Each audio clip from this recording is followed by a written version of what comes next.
Alright. Right, Jim? Yeah. It still looks funny. Dude, I know what's going on here. I know what this rocket is doing. I know exactly what it's doing. I know exactly how all this works. It's still weird to see one come down and land. That's still bizarre.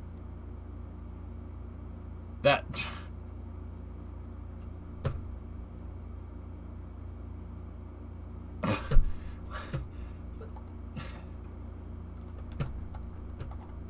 I don't know. I don't know. I don't know, bros. Let's play Kerbal.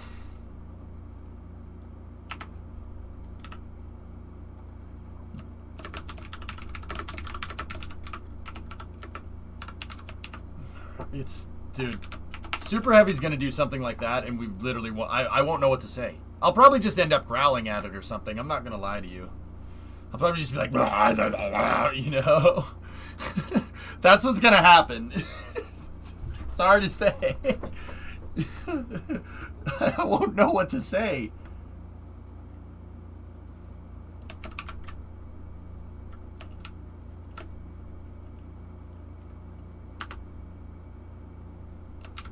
Sorry, I just got some pretty awesome news.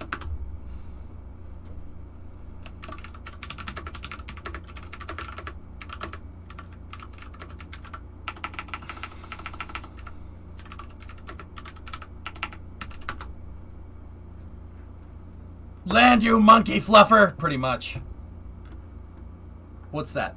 Can we use cow controllers to throttle SRBs dynamically? You can simulate tail off, Wookie. Oh yeah, absolutely. Yeah. Oh yeah. I used that on my Jebstone 4 rocket. I made Jebstone 4 is like if we took a Saturn V third stage and we put it on top of a 4-segment SRB, and I tweaked the cow controllers for tail off, so the thing actually throttles down for max Q, and then the SRB throttles back up. Oh yeah, you can do that. Sure. Jebstone. It's a great rocket. Yeah, it's basically a Saturn V third stage, so an S4B on top of a 4-segment. It works. It's a great booster. That was one of the best boosters I've ever made, dude. That thing could do like 20 tons to Leo. It was really good. Yeah, pretty much, Luizo. I'm sorry. I didn't know what to say. I'm not ashamed of it. I didn't know what to say. What do you do? What do you do with that? Did the shuttle's SRBs tail off? You gotta throttle down for max Q somehow, Ryan. Yeah. That's how they got the SRBs to lower the thrust to keep the dynamic pressure low on the shuttle. The shuttle doesn't fly very well, remember? The SRBs actually throttled down. It's called a thrust tail off. How they do that? How they do thrust tail off is it depends on how they physically pack the SRB fuel, which is called grain, into the rocket. So an SRB, Ryan, is just basically a big pipe. It's a big pipe. That's all. If you're using a segmented one like the shuttle, it's a bunch of pipes fitted together with O-ring seals. Yes, those O-rings. Triple redundant since 1988, pretty much, for good reason. Long story short, you pack the grain on the walls of the SRB. And if you pack it and you leave a shape in the center. If the shape is just a cylinder, when you light the SRB, the inside wall of the SRB with the grain is going to burn, and it's going to burn outward. It's going to burn radially, right? Over time, you're increasing combustion chamber geometry. You're increasing the surface area of the combustion chamber. So literally, the part where the explosion is happening is getting bigger and bigger and bigger and bigger. If you make that into a different shape, right? Because you're increasing combustion chamber geometry over time, your boosters will naturally do what's called a progressive thrust curve. They will throttle up over time. The shuttle does this by packing the grain in weird shapes. They pack the grain in the SRBs in a weird shape on purpose.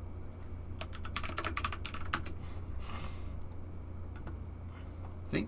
You pack it in a different shape, it's going to give you a different thrust curve.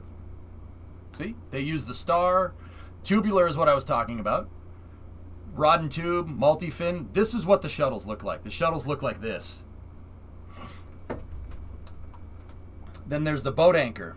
See how it, over time, it's going to burn, and you're going to increase and decrease the surface area of the combustion chamber. If you decrease it, you're going to impinge gas flow, and your thrust is going to go down.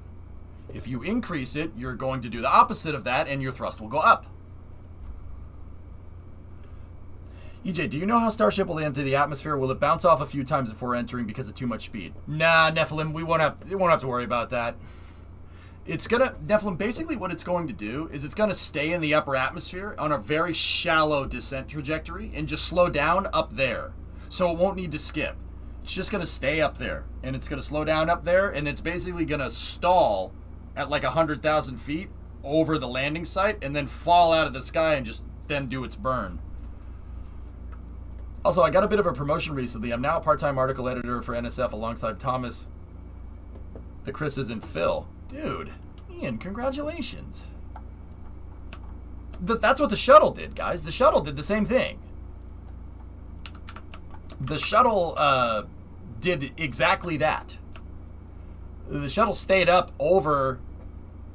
Oh, it stayed up way high up until like Mach 10. And then it fell out of the sky basically over the landing site. Actually, if you really want to be technical, a little bit after it. They always overshoot. You know why? It's a glider. You can slow down. You can't speed up. So make sure you get to your destination first and then slow down and then land. Exactly what I do with my SSTO. Literally the same thing. If you look up a shuttle descent profile,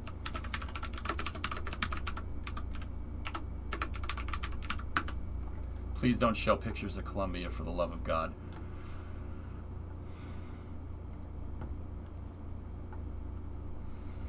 See? Old news, but what did you think of the feasibility of this? China wants to build a mega spaceship that's nearly a mile long. I hope they do it. See? Same thing. Do this in KSP. Do this. Do that. Do this in KSP. This works. It's a good idea. If you're making a space plane in KSP and you're trying to get it back to the runway, get it over KSC, stall the damn thing, and then fall out of the sky. Like that.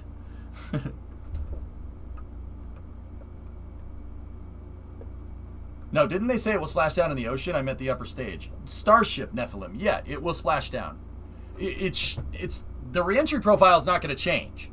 The difference between what 20 is going to do and what a Starship in the future will do, this part is the same. The part with the tiles, same thing. It's the falling out of the sky part and landing. That part's not going to happen because it's not going to land. It's going to splash down. Mm-hmm.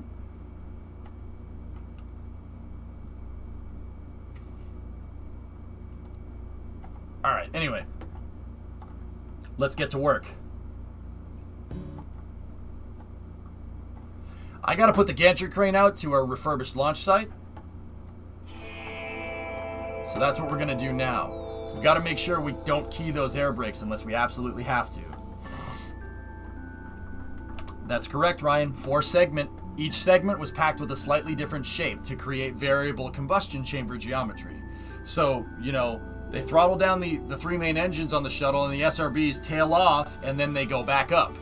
Go at throttle up. That's when the SRBs... the way they burn increases combustion chamber surface area, and then they'll throttle up. And then the SRBs will throttle back up, and then they'll go back down. Yeah, the SRBs go up and down and up. It looks like a dip, and then it goes up again, and then it dips. Mm-hmm. Is that why they needed different segments? Transport is the reason why they went with different segments, dude. Transport. SRB segments are extremely heavy. The grain, the solid rocket propellant, is super freaking heavy. And that's the same case in KSP. SRB parts are ridiculously heavy compared to their liquid fuel counterparts. It's a lot denser. You get a lot more energetic reaction out of an SRB.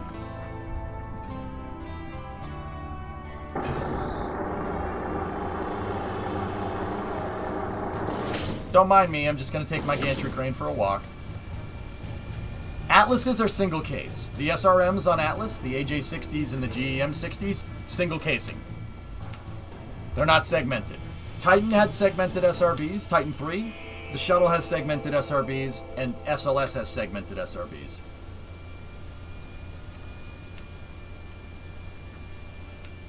Old news, but what... Okay, I already got that. Yeah, it's solid fuel. Crown, the SRB grain, SRB grain has like the consistency of Play-Doh.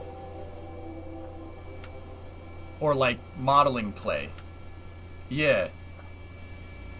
So what they do is they take the SRB casing, they put a cap on the bottom, and they start pouring the propellant in. It's actually like the consistency of wet concrete, and then it hardens, and when it hardens, it's like Play-Doh.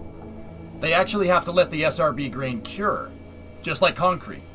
It's like, and it's about as dense as concrete. Very explosive Play-Doh. Yep. Yeah, it's very cool. So it's super neat stuff. SRBs are their own science. But either way, to go back to the original question that Wookie asked, you can do thrust tail off in this. If you bind a SRB's thrust output to a cow controller and make the thrust output curve go up and down, you can throttle SRBs. They can go up and they can go down. You want to play with some, don't you? Depends. How big is it? Isn't explosive Play-Doh C4? It's almost the same consistency, Crown, but I don't think it's plastic explosive. SRBs are... What is it? It's hydroxyl terminated polybutadiene, ammonium perchlorate, and aluminum. The SRB fuel uses aluminum as a stabilizer, if I'm remembering right. Yes, aluminum. Metal. It burns metal. Yep.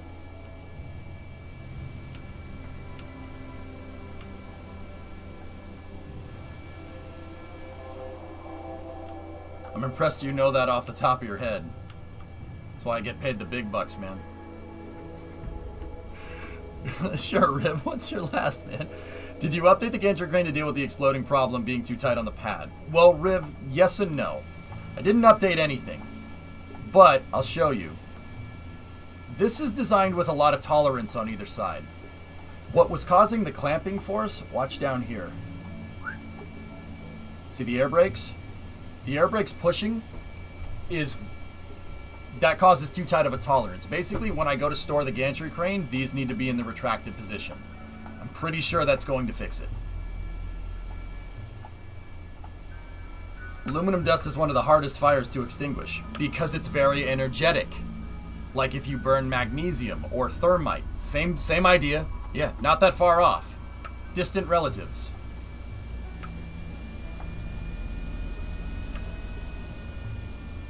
What is your background? Massive enthusiast or work in the industry? Steve-O, I'm self-taught.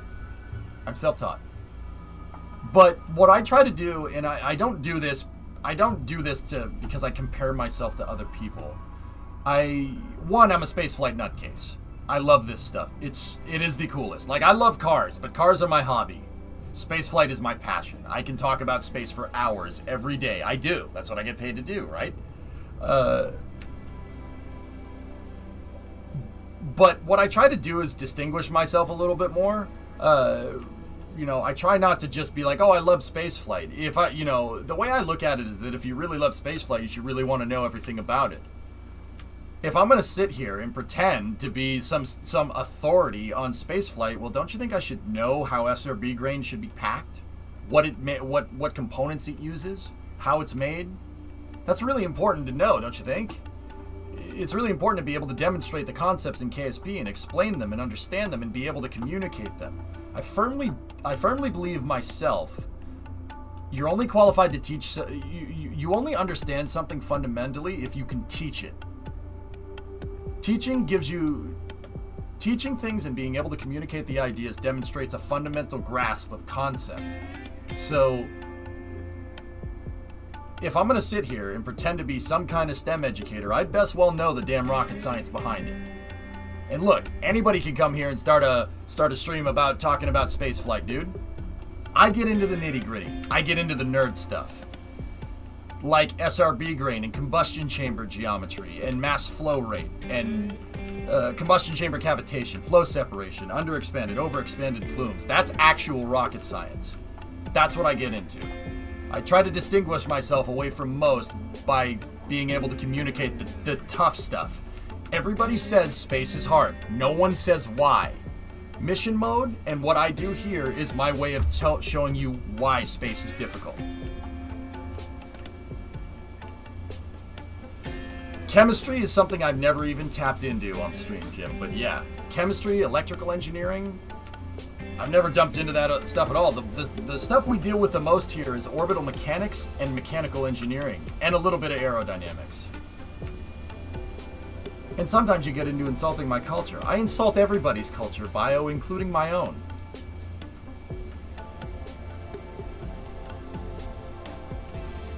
Wouldn't be surprised if you got hired away from streaming to work for NASA, to be honest.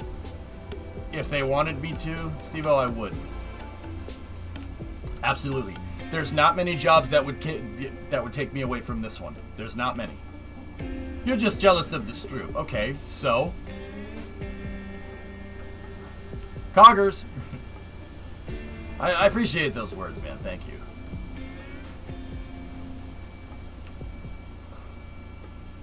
That's right, Jim.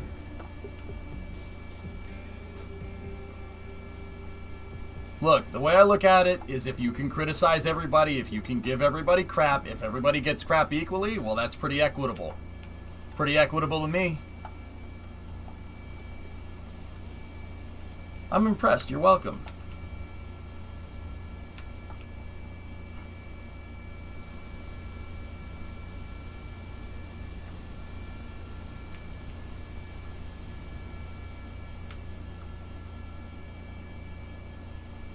So this is a jet-propelled crane. How else are you gonna get it out here fast? Yeah, Smoke. I'm not prejudiced. I hate everybody. There you go, Shale. You hear? You are all equally worthless. Your days of visiting old Mary Jane are over. Steve-O, thanks for the sub, man. Tier 1, welcome to Mission Control. You're going throttle up. Dragon, you're about to start your 4th year in chemistry, integrated master's degree. Thanks for keeping me inspired. Oh, that's so cool, dude. Chemistry is wild. Can you believe that? Can you believe, like, how does that even happen? Like combustion, for instance, Dragon. That blows my mind. How in the heck did we figure out that atomizing stuff makes stuff explode? Fire good, like. All right. Yeah, me too, KS. I'm with you. Yeah, by accident, right? It's so ridiculous. Coal dust. Yeah, you ain't wrong. Come on. Like, the fact that we're trading electrons, protons, and neutrons and stuff to get stuff to chemically change is wild, dude.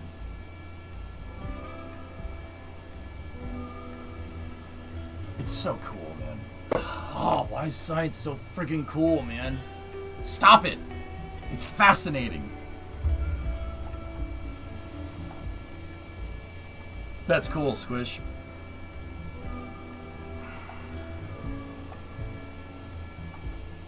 And you see, like, after that, some wacko came along in China in, like, the 1500s and decided to put that in a pipe and light it off. Like, alright. Even nuclear reactions found by accident. Yeah. It's wild, man. Wild stuff.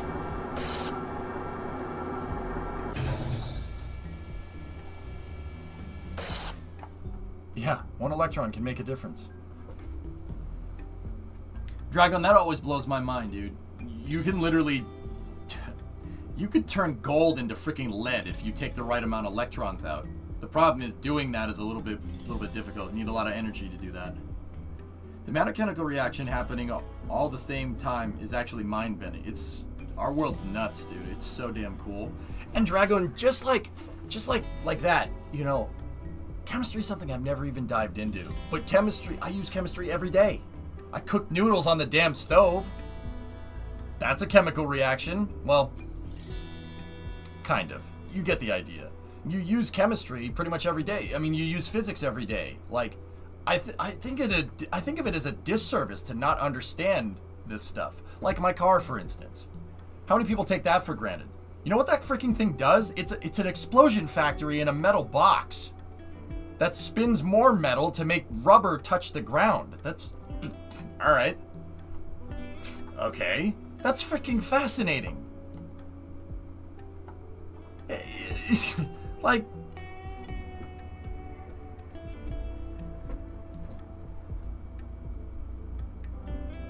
Like, how can somebody look at that and not be like, dude, that's awesome?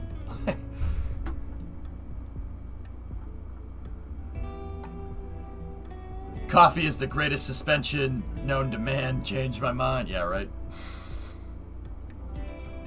Yeah, you're converting chemical energy to kinetic energy. That's, dude, oh, that's so freaking cool. This is so cool. You guys ever see that warp perception video? Where guy took a lawnmower engine and put an acrylic head on it so you could see the combustion work. Oh, it's so goddamn cool. And yes, I love coffee.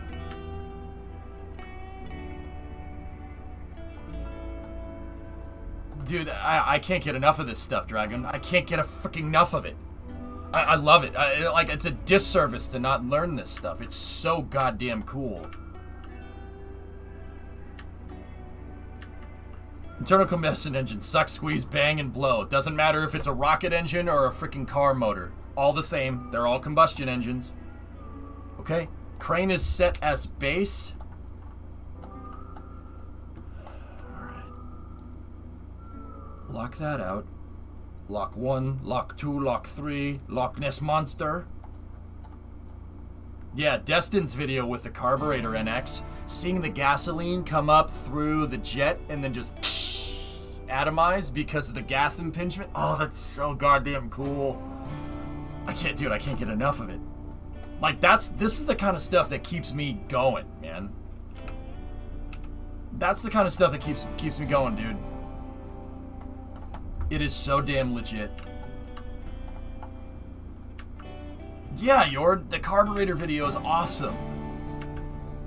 Everything seems to be going well, Elon, but yeah, we don't have really instant updates. Making me more inspired to carry on studying.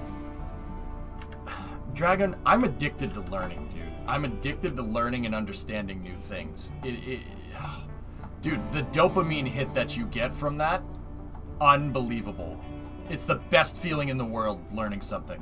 I'm serious. It is a drug addiction, quite literally. It's a freaking drug addiction. Your brain's releasing endorphins. I can't get enough of it, man. It's the best. No, King, no, I haven't. All right, let's control from here. Make sure we're lined up.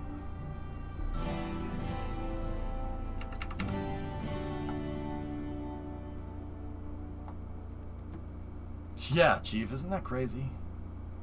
It's wild stuff, man. Okay. Okay. Retract the air brakes. Pad is in the safe condition. Nope. Wait a minute. That's not the right one.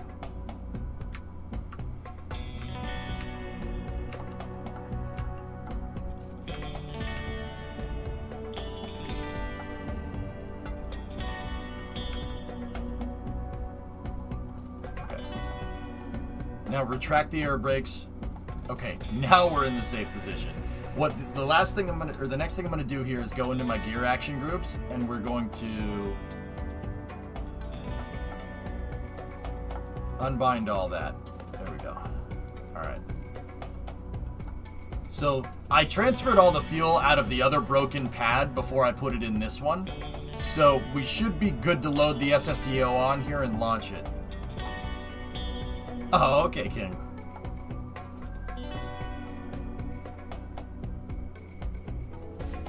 Yeah, MG, that's why I hate it. That's why I hate it. Alright, so...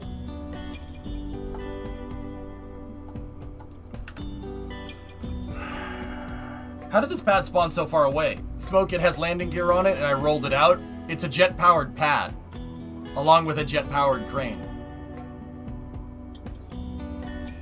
Hey, I can't. If I could build it out there, I would. You know, I moved it. I just rolled it out there. It worked.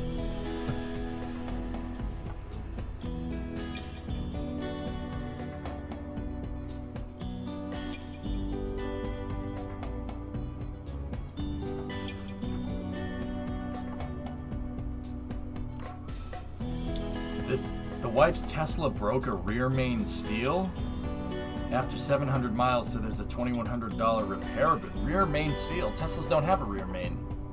Wait, what? What broke, Jam? I'm confused. There's no rear main seal. It's not keeping. What? Did the gearbox take a dump or whatever?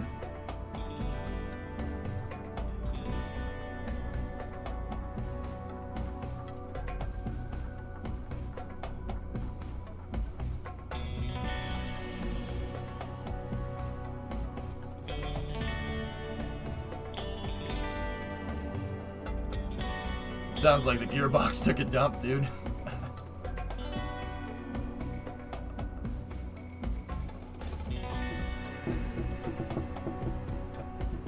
I've watched episode 1. Es cual yo miro uno. Miro uno? Let's watch 1, right? Miro todos. Ah. Bueno.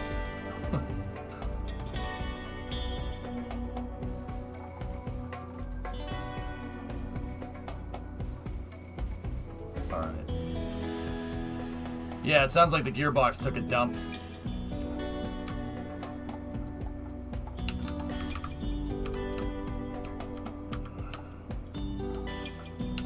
Okay, 7. Second refurbishment.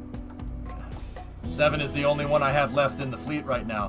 What I'm going to do, guys, is I'm gonna save some time and just load the payload directly into this thing, okay? When's Cyrillic flags?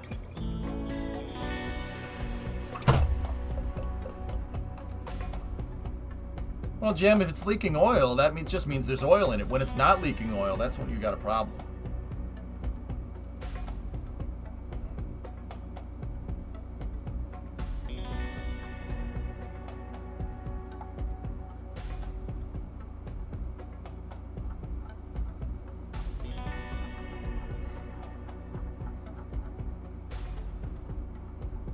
I thought you had commie flags. I have Cyrillic flags, yes.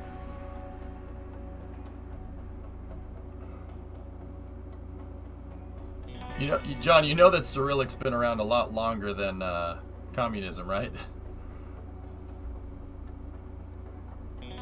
Alright, alright. Payload. That's very coggers, Steve-O.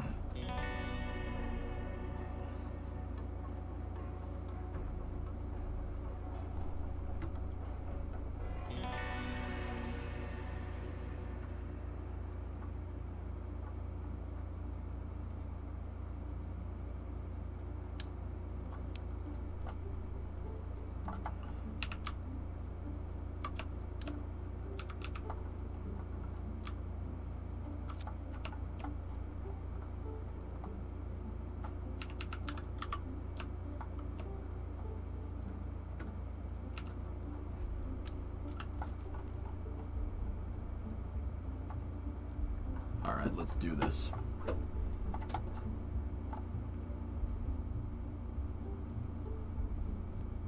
Can we get a supersonic retro propulsion emote? Maybe. Alright, Herbal. Let's get this happening.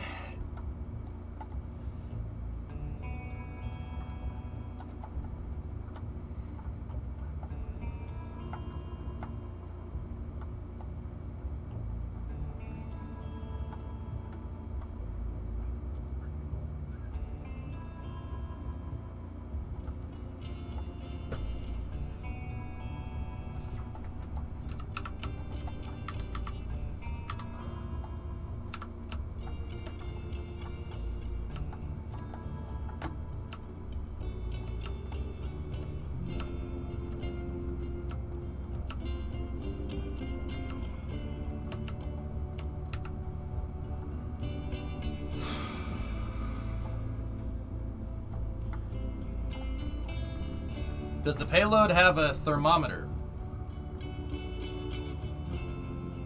I'd have to look, Sordin. That's a good question.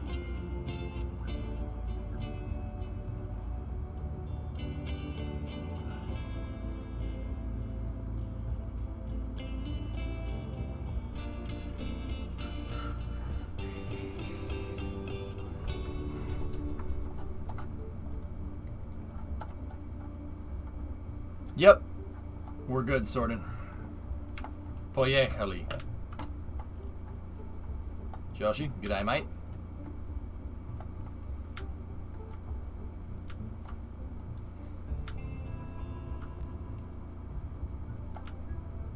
Yeah, of course, Lunpod, yeah.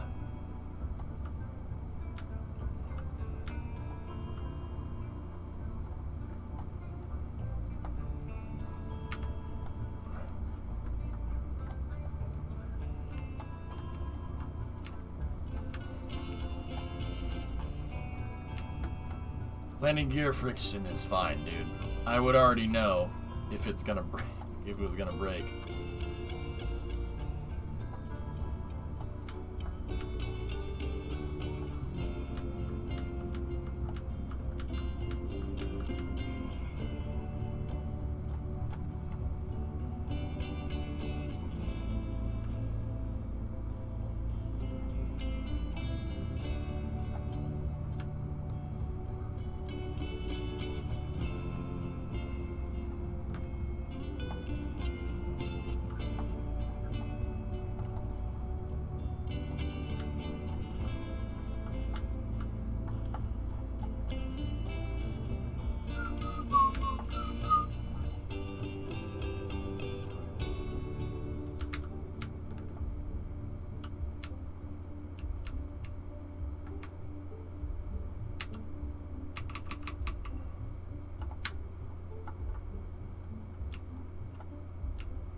Okay, the next track was really loud. That's good. Are you awake yet?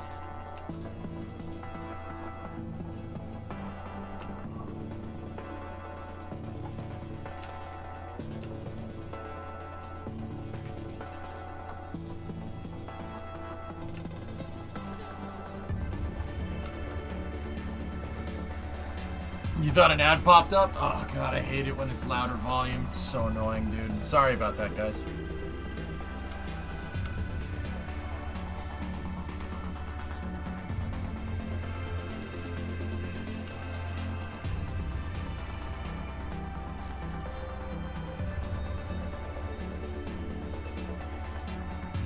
Did I overhaul the aircraft carriers when they dropped the stock robotic parts? I haven't worked on those, dude. We worked on other things. Wolf. Yeah, it's been a while. No, but I could make the lifts for them. No problem, dude. Yeah, we can make the lifts for those things. That'd be easy, actually.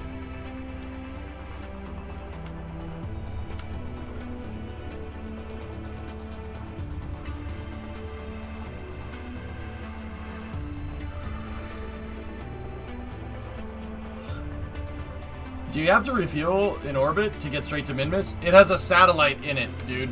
And we're going to launch the satellite out to Minmus, dude. The SSDO isn't going all the way to Minmus. The title might be a little misleading. Sorry about that.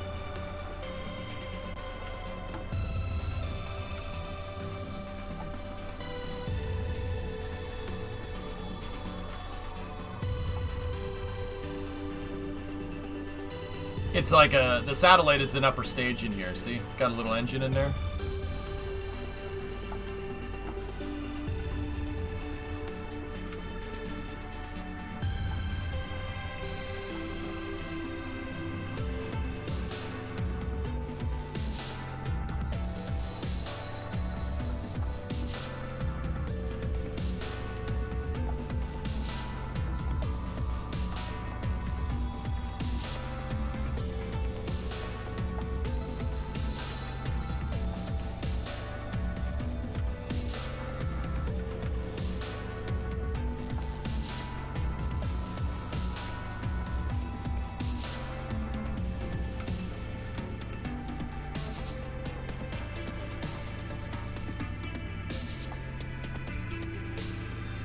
There you go, Wolf. We're gonna try to get this thing up into space and back to the runway.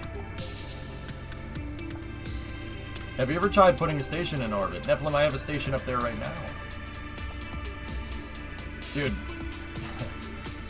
Neph, I have, like, 10,000 hours in KSP. You can dream it, I've made it. Most likely.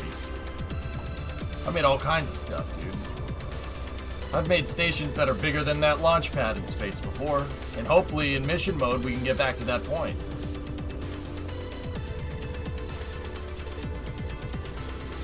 I just say 10,000. 20,000 sounds super pretentious. Let's just say 10,000.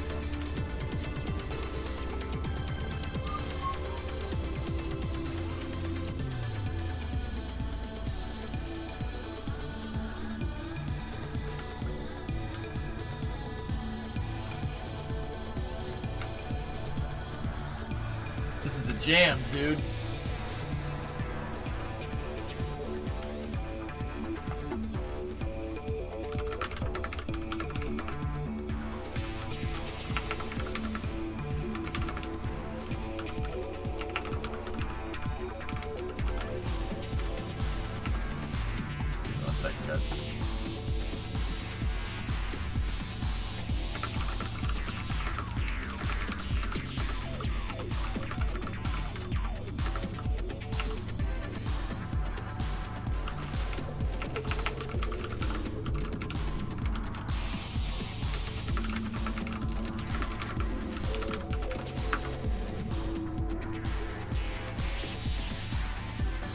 I've seen it, Wookie, yeah.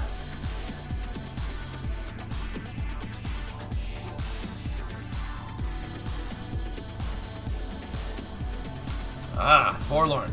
Good reference. I've seen things people wouldn't believe. Attack ships on fire on the shoulder of Orion. I've watched sea beams turn in the dark near the House of Gate.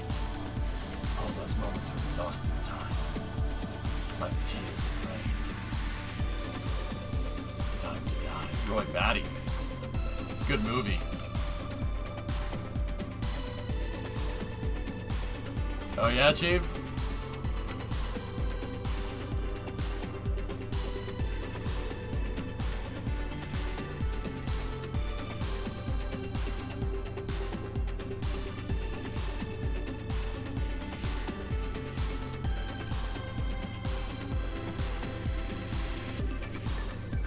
Dude, that face when you realize Philip K. Dick is basically responsible for, like, all modern sci-fi, dude. It's true. I mean, the same guy that wrote the book that Blade Runner is based off of wrote the book that, that Total Recall is based off of. And if I'm remembering right... Wait, hold on. I gotta look it up.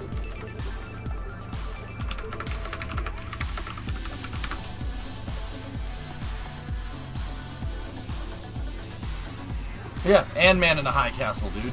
Unbelievable. It's so ridiculous.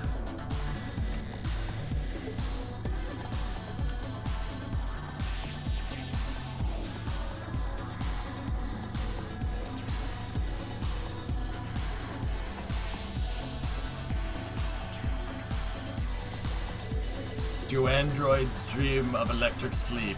Yep.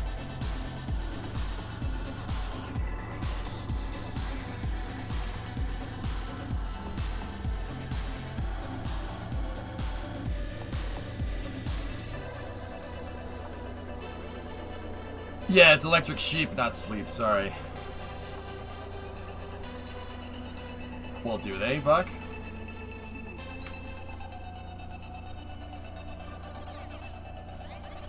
Need to catch up on High Castle? Don't. Don't.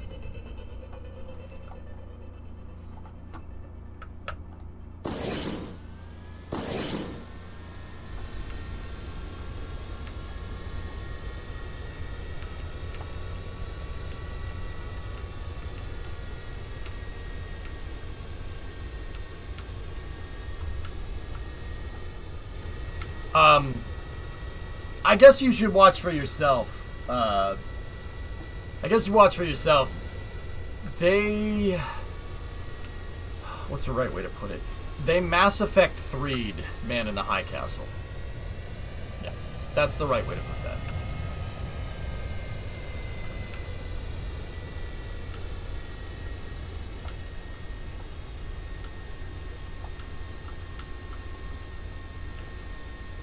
Ugh!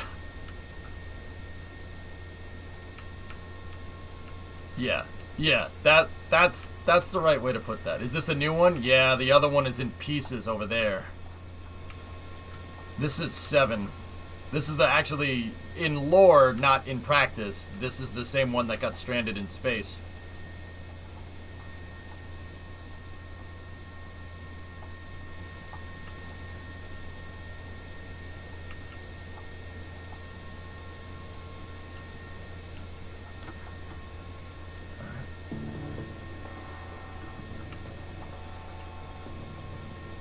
I hated it, Hellfish. Yeah, I couldn't stand it. Alright, cool. I'm glad you guys aren't the only ones that think that. Or that I'm not the only one that think that. I'm glad that you guys think that too. I couldn't stand it. It was terrible. God awful. Worst ending, like, ugh.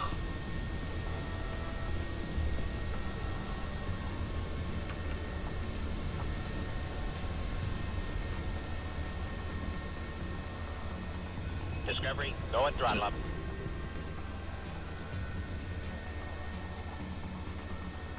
Ugh, so bad.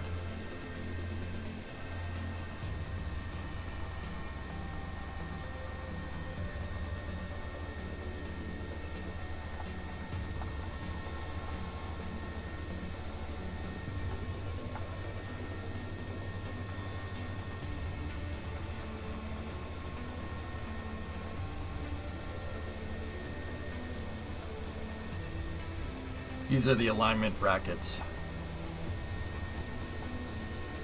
Alright, check the heading on the pad.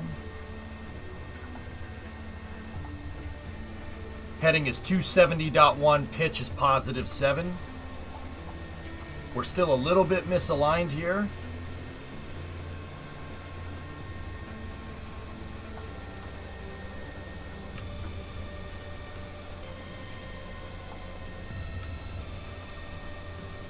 Okay, 270.1, we are aligned.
There we go.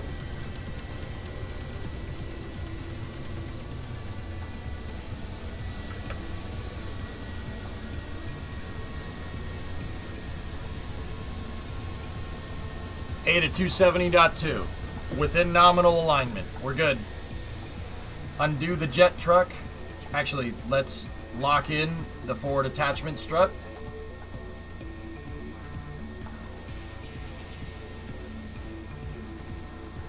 Forward attachment strut is locked in position. Undo the jet truck.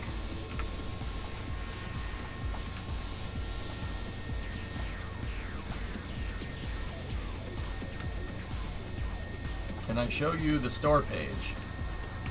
You're now able to redeem the Steam key. Yeah, sure.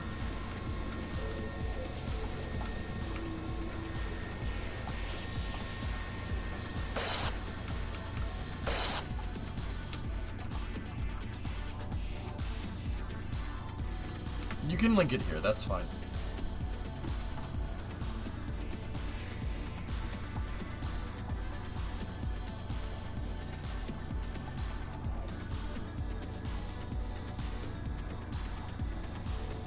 Let me see.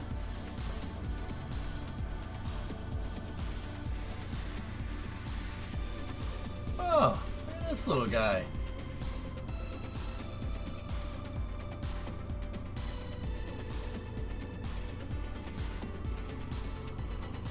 That's cool, Flacken. Good for you, man. Takes balls putting your first attempt out there, dude. It's been your dream for a long time. Well, don't let me keep you. Good job, man. So you know what, dude? I mean that. Like I said, dude, a lot of people would be too much of a wimp to freaking put their first attempt up there. Good for you.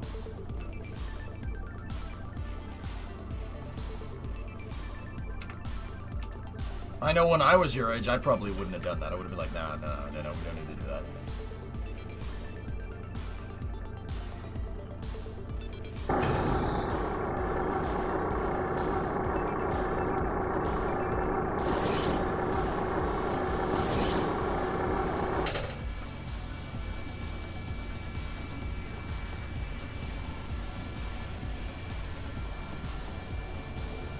The game isn't done yet, that's why it's coming soon, and why the release date is out there too, so I have enough time to do what I need to do.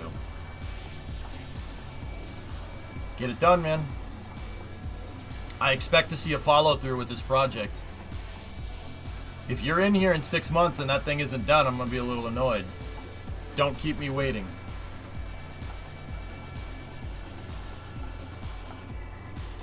Is Jeb's clone ready yet? I'd like to think that we uploaded Jeb's brain into the launch pad. No, I have 2 satellites and a lander out there, Boris.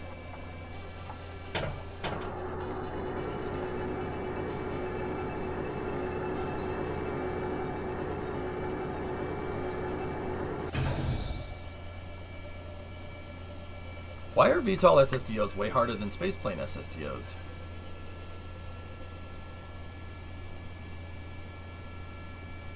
Well, Deuce, mine is more difficult because I've decided to build a damn launch complex for mine, dude. Building the pad out makes it really difficult. Building something that just yeets right up into space and comes back down shouldn't be too hard. I mean, I'm not going to sit here and say that and pretend like I didn't choose the freaking hardest way to make an SSTO, but that's me. I like choosing the hard path because I'm weird.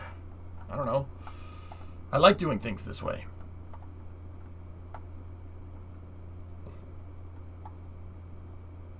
Just saw Inspiration 4 orbit over my house in Michigan, doing my part to be inspired by it. That's cool, Destin. Hey, Rain, what's going on? Alright. Rain, did you see Felipe's new game? You see Balsa? Pretty cool. I'm super pumped about it. I was playing Balsa yesterday. There's rocket motors in it, and we abused the heck out of it. It was great.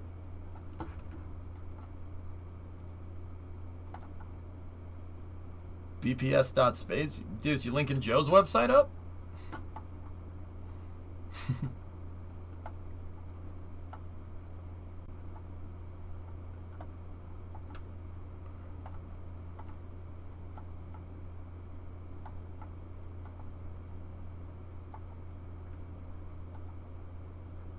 Okay. Unlock this. Oofta. Alright. We're unlocked. Let's configure the cow controllers correctly. So debug should be off and zeroed. Launch rotational controller should be forward, 0, and enabled. TE rotational controller should be forward, zeroed, and enabled. The master lift rotator should be enabled forward into the 0 position. Master rotator is on. Let me check the curves on this. The curves are curved. Perfect. Curves are in fact curved. We are reticulating splines. All right. So, I'm going to do this a little bit differently, guys. If at any point you see something you guys don't like, you will yell hold, hold, hold in chat. No, seriously. Give me the 3 holds and an EJ tag if you see something that I shouldn't be doing. Let's get this right.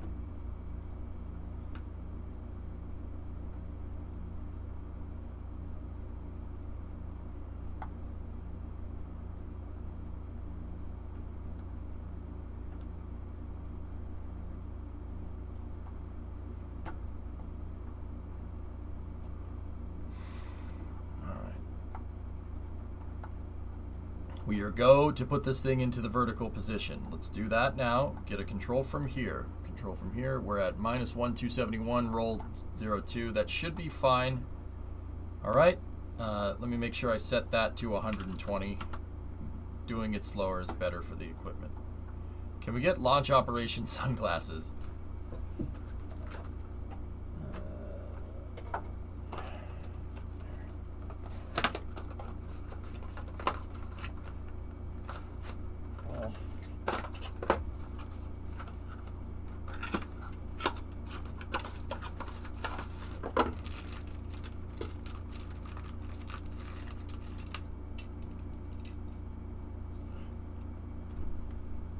Sure. Commence primary ignition.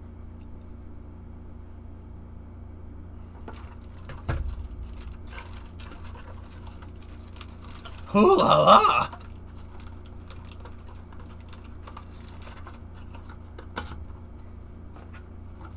Because I'm wearing these because I need to learn how to read. Zoomer. For reals.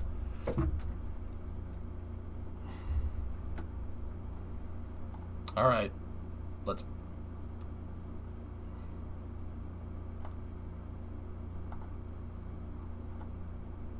go for vertication.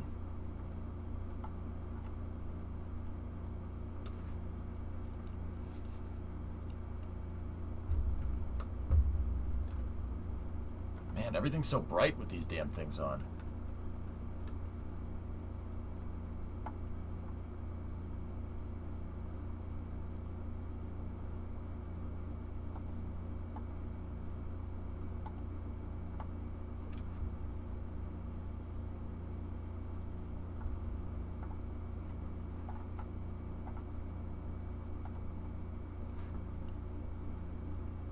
Use them driving on Route 154. Bro, I look like an extra from an 80s like action movie. What do you think? What did you think? You think you could just come in here, kill everybody, and get the girl? You think you could do that? No, you can't do that. Like, weird, man. It's like a bad sequel to Road.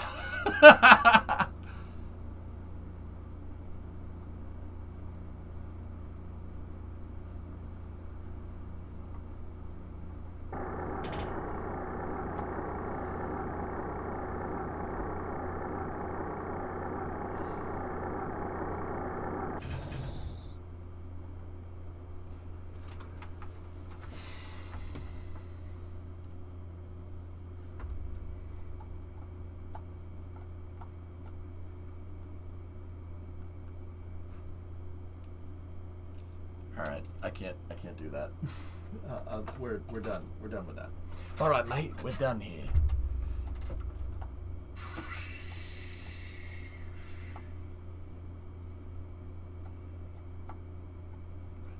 Friction control is fine, guys. The friction control is already correct, guys. The reason why I know is because I disabled friction control manually because the pad was broken. This pad is not broken. It's brand spanking new. So we don't need to worry about that.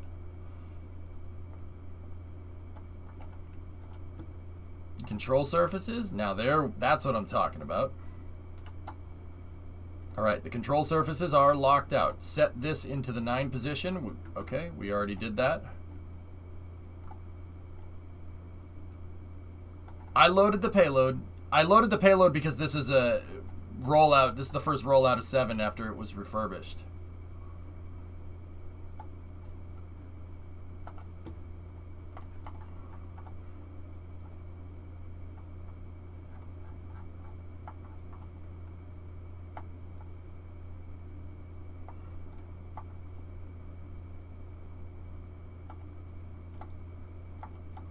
You guys understand that I did a control point check on the last one and it still failed, right?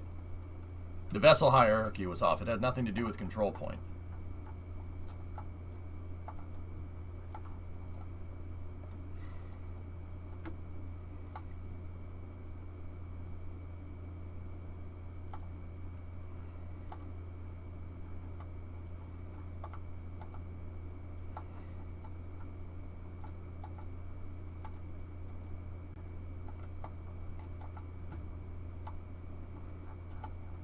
Forward bipod strut is closed out.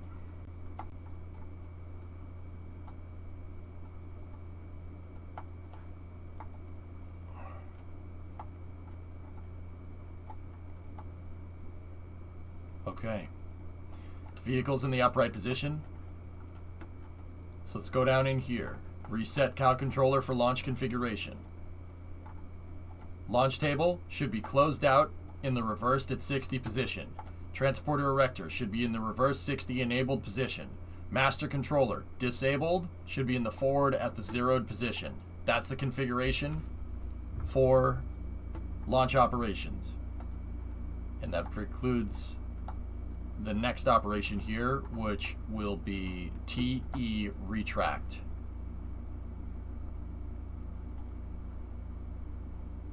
Or just erector retraction. Erector retraction has started.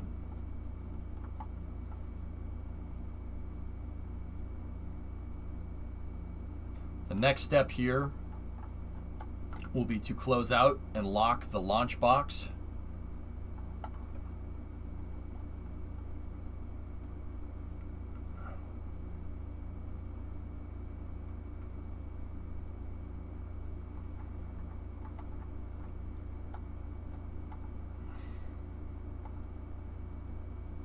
Launch box is reading 90.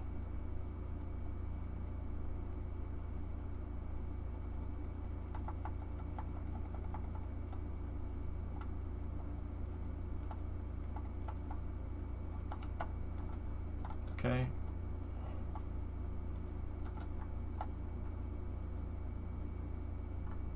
I hate it when my lunchbox is checked. Yeah, I know what you mean.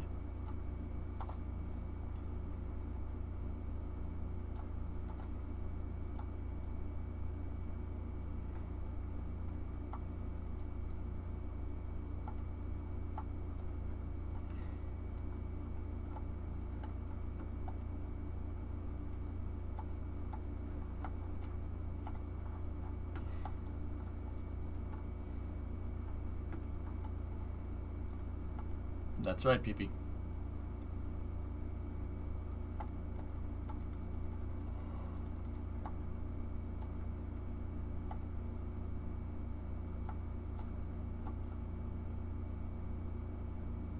TE is in the fully retracted position. All right, we're just gonna cycle we're gonna do a cycle warp here.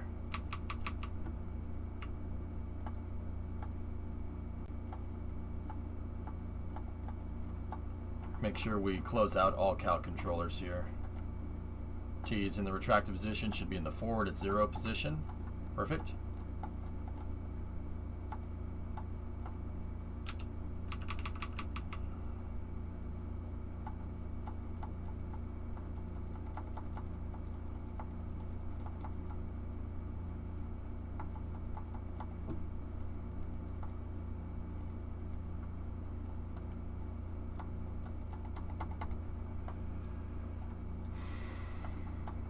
Maybe YT. I don't know. A lot of games in the rotation. But yeah, I would love to return to cities at some point. This is the first thing I've seen someone do in KSP that wasn't just spending 30 minutes making a rocket and then launching it to crash. Super excited. Right on, Arno. Hold. We forgot something important. Music. I usually keep the music muted during launches.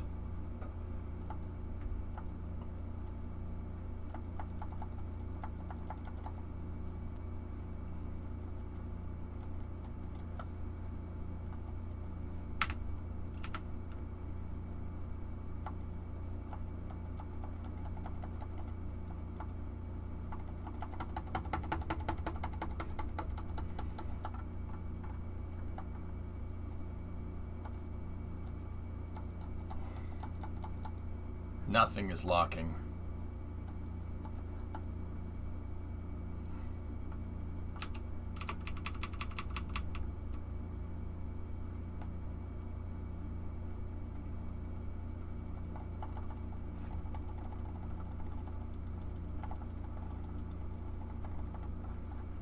Nope.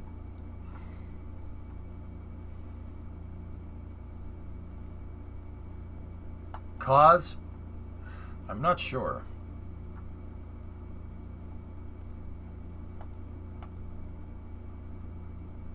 Not gonna luck it you click any faster. On the contrary, sometimes you get it when it...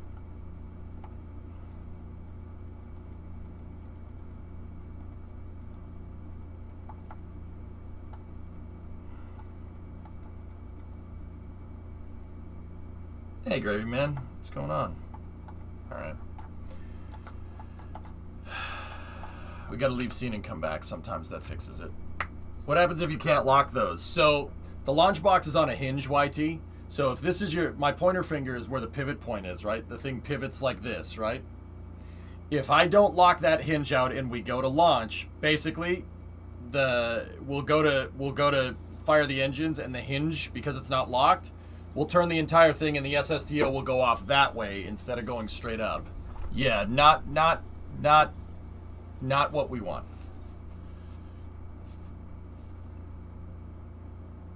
Would same vessel interaction change anything? Not necessarily, no.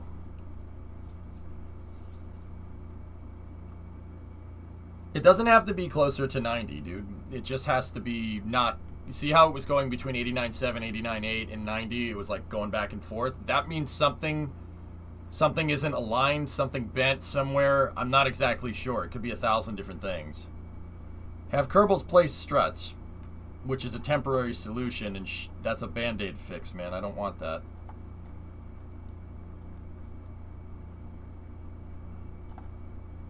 There we go. Just reloading the scene does it. Okay, launch box is locked out. Now this thing shouldn't move. Now this thing is fixed in position. It's not going anywhere. Cool. Alright, let's get the... Let's go down here.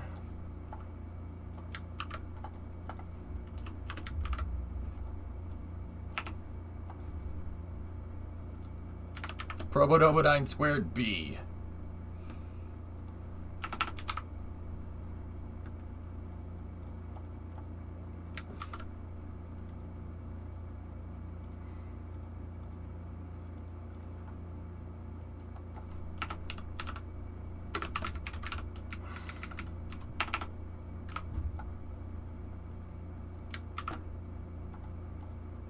Fourth flight, fifth total, down. First flight, sixth total. This is the first launch from the new version of this pad, so first, and the fourth total launch from Complex 3. We don't have a T0 time just yet. Double commercial resource sat to Minmus. Alright, cool. Shouldn't it be pro-doubled? It's a proper noun. No, it shouldn't be.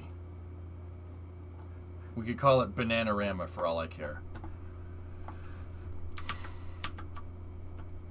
Year 5. Y5. Day 163. 00:01:08. We'll go for 12 on the dot. T0 time is coordinated here.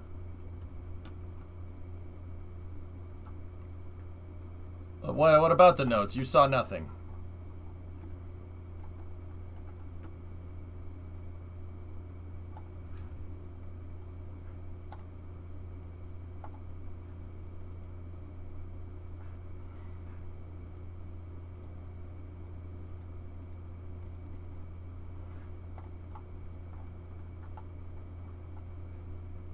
Alright.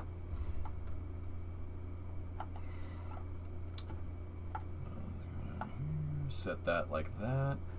Alright. Let's open up the fuel valves here.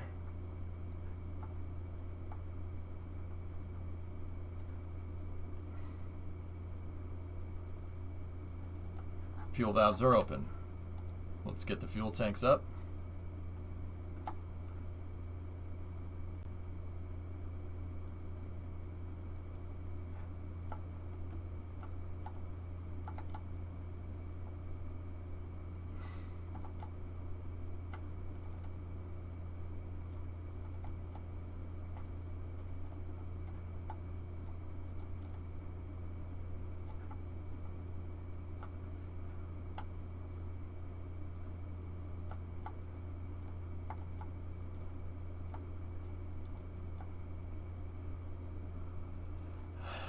I gotta fuel the vehicles because the pad in the vehicle is reusable, so it doesn't start with a full tank of gas. It's easier to move this thing around when it doesn't have that in it, when it doesn't have a full tank.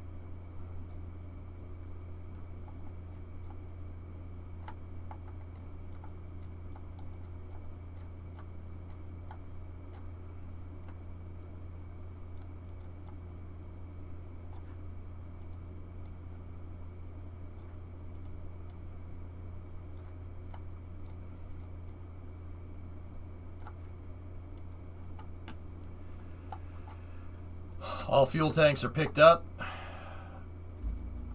We will start our fueling procedure now.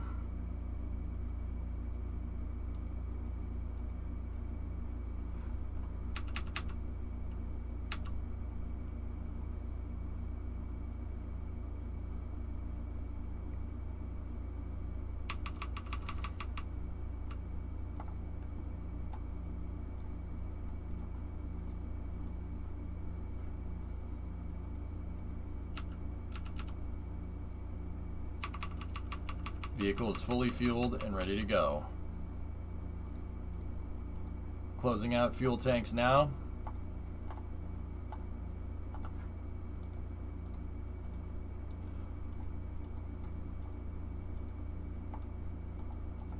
Fuel tank closeout is confirmed. We have to begin complex leveling.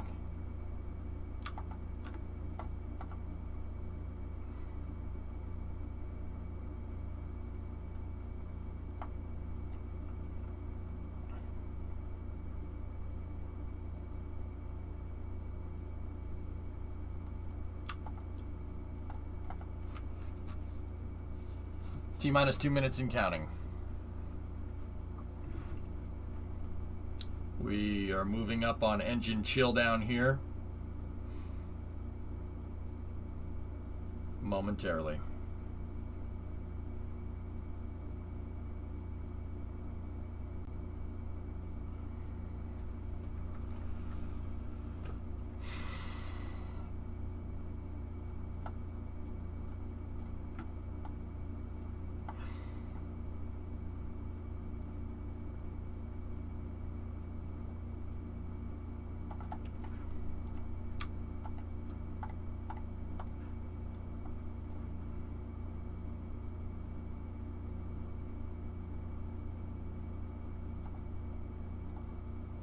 Okay, fuel tank balance is good. Opening up main control point. Main control point, we're controlling from the right one here. We will now start engine chill down. Cycling the throttle. Engine chill down is confirmed. Stand by for thrust vector control checkout on the engines. Thrust is at 120. Thrust is 120. We are good for flying. Thrust limiter's at 120. But my engines have a little bit of extra kick in them. Sorry, when you're flying a brick into space, you need a little bit more thrusts from time to time. Alright, so ground gas closeout here is the next step. Ground gas closeout is confirmed. Tanks are now pressing for flight. Bringing up flight telemetry. Turning on all flight data recorders, meaning this. We're sitting at T-minus 1 minute and counting on the Probodobodine Squared B mission. Commercial satellite payload destined for Minmus orbit. We are beginning ground-side separation system arming here. Ground-side SEP is enabled.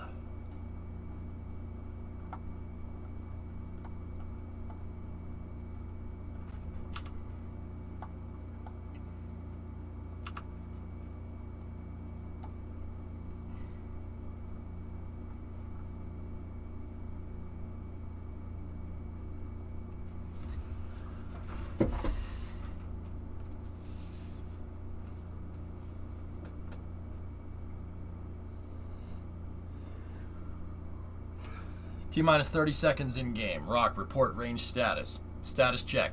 Go SN7.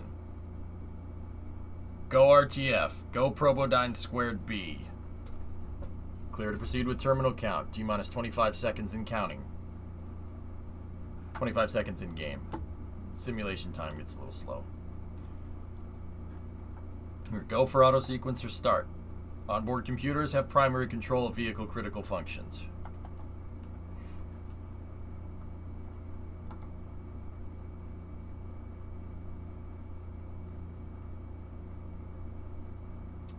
I think I set it for 12, but 11 is fine. 20 seconds.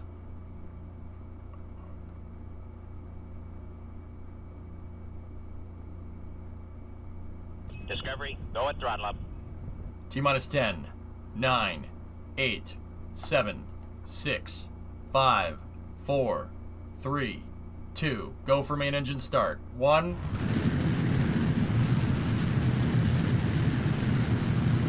We have good ignition.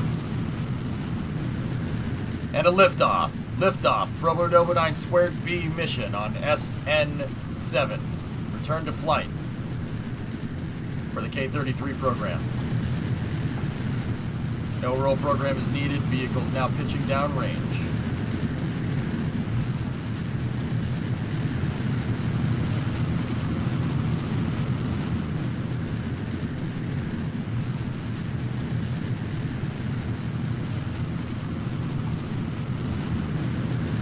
Next step in the flight here is maximum dynamic pressure.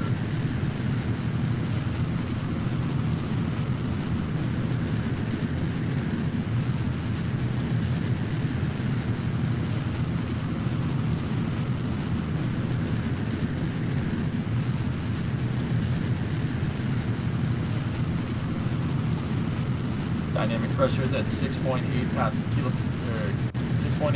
kPa and increasing. TWR 1.61.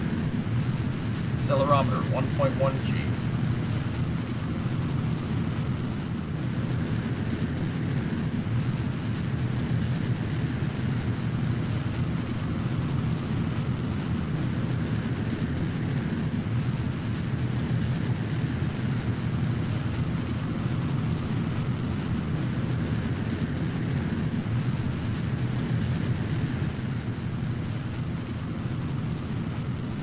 We have max Q.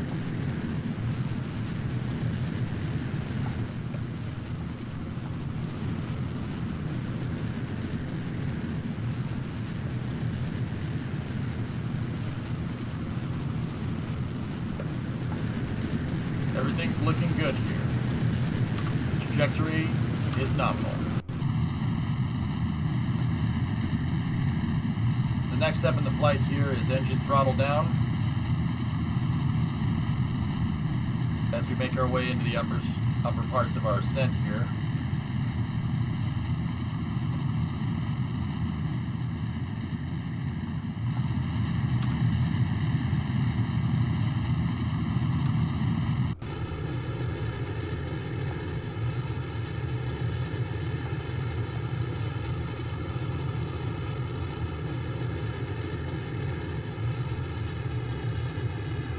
Beginning initial throttle down on the twin KS-25s.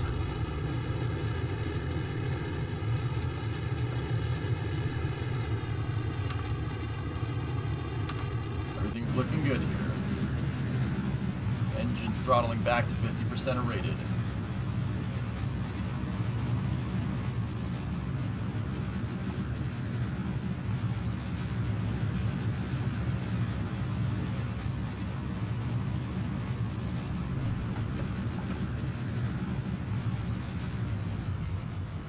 Twin KS25s have gone into deep throttle.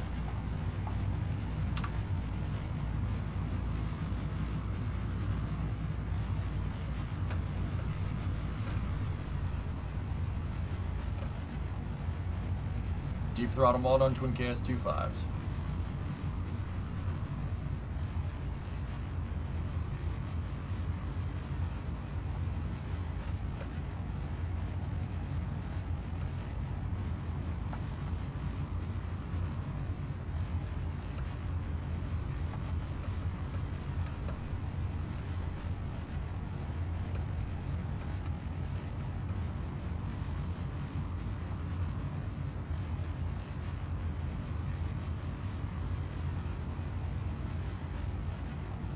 Everything's looking good.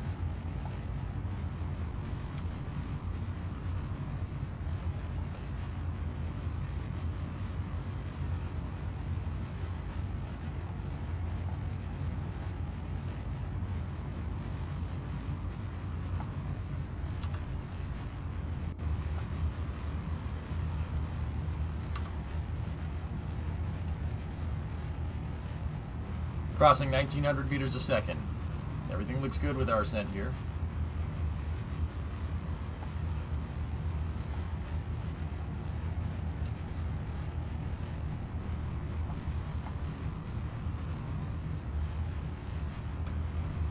Two kilometers a second.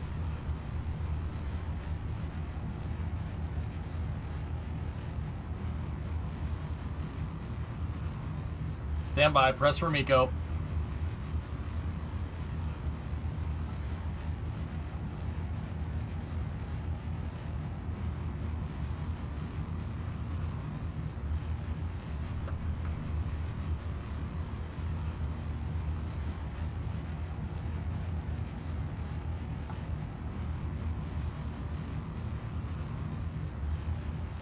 And we have Miko confirmed. Shutting down main engine, standing by, switching over to the orbiter maneuvering systems.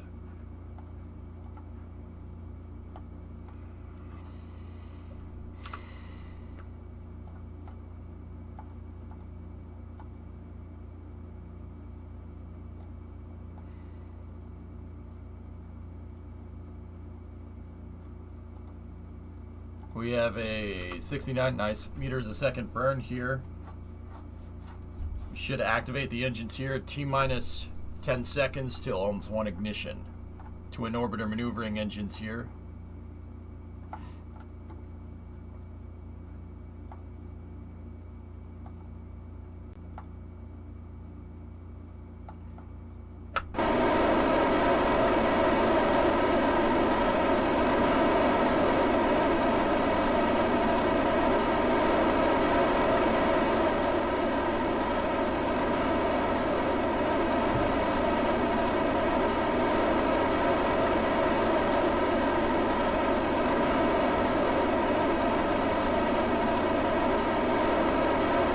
Positive periapsis.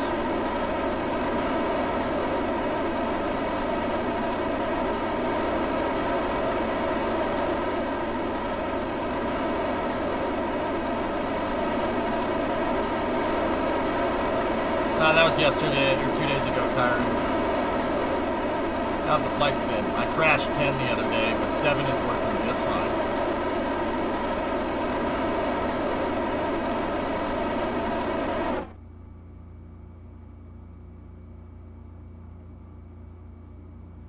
Okay, we boosted a little bit higher than what I wanted, but we should be okay.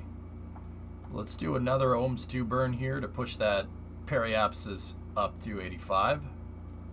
But we'll call 88. We'll call 88 by. I think we're 88 by 52. 88 km by 52. Nominal enough. It's pretty much at the tail end of the nominal window, but we have NOI on the vehicle here. Yeah, the burn was a little bit early. That's fine. I should have waited another minute, but it's okay. We have the margins because the payload is light.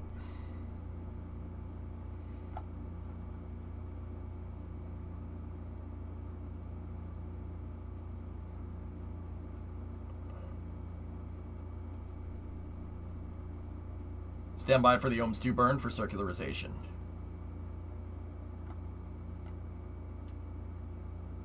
Ohms 2 burn ignition.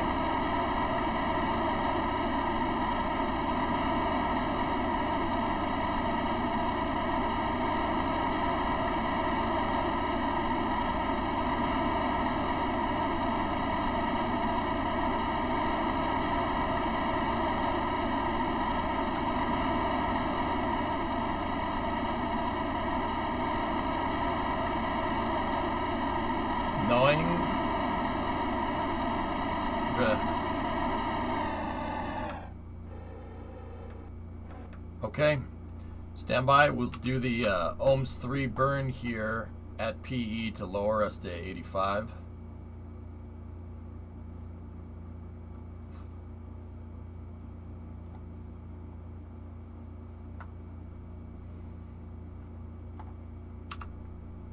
Everything's looking real good on 7 thus far. Nominal ascent.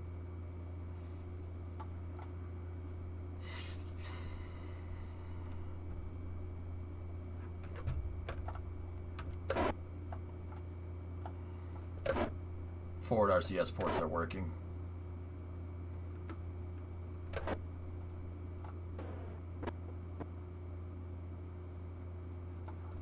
Seven, your go for payload bay door open.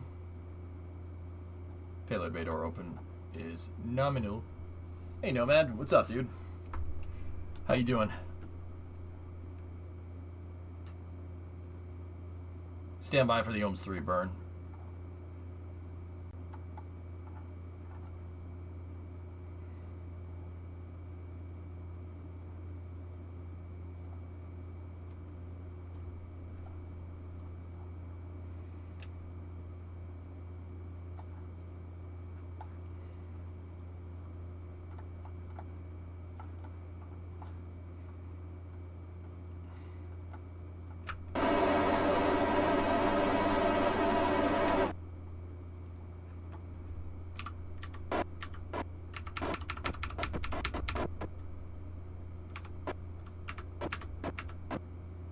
Okay.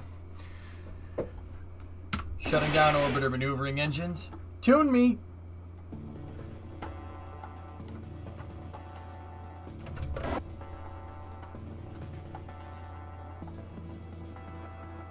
Spark you. Thanks for that resub in there, dude. Sorry, I was watching the launch. But how you doing, buddy?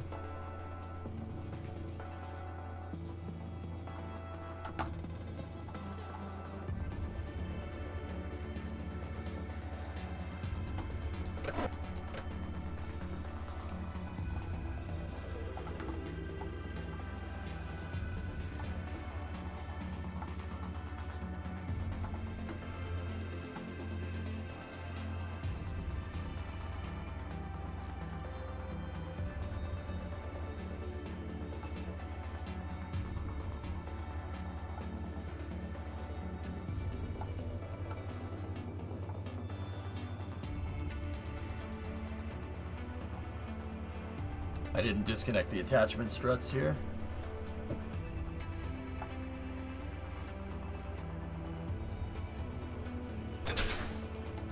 Okay, the securing struts are detached.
Okay. Satellite is set into the deployed position. That other strut seemed to have been running to the satellite, which is strange.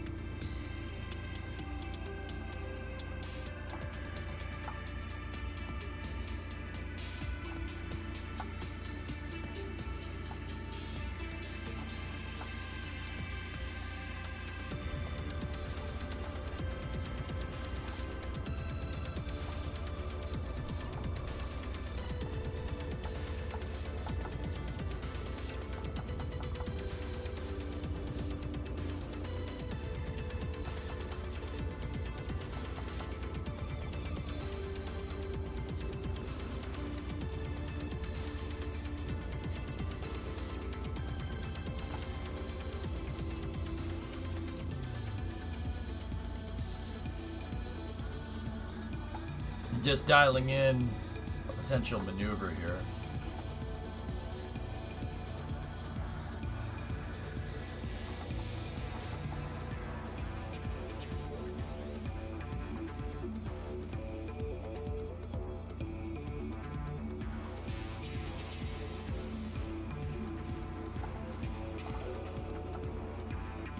Okay. So we got to go 8 days into the future.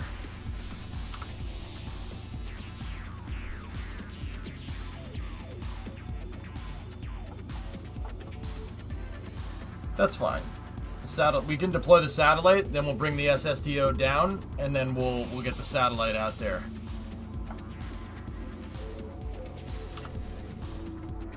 See, because we're not... Okay, so what's going on here? If you look at our orbit around Kerbin is following the equator. Minmus's orbit does not follow the equator. So, what I'm trying to do is I'm trying to time it so my satellite gets to Minmus right when Minmus crosses the equator. It's going to take a couple of days till we get to that right maneuver, but we can do it. The reason why I'm going to do that is because I would either have to change my inclination here and get my orbital tilt, my inclination to match Minmus's, or I can just wait till it gets near the ascending node and let Minmus's gravitational pull me in and do the inclination change for me. It doesn't matter. It could be either one, Chief. That's Minmus's ascending node. It says DN, but because that's our orbit relative to Minmus, not Minmus relative to Kerbin.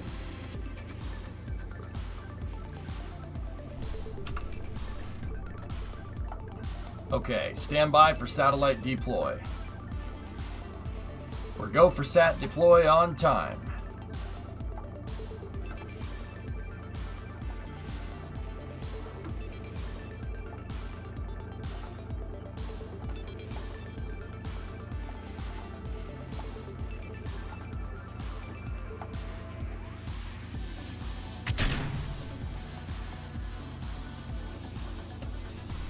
Nominal deploy on squared B2, or Provodobodyne squared B.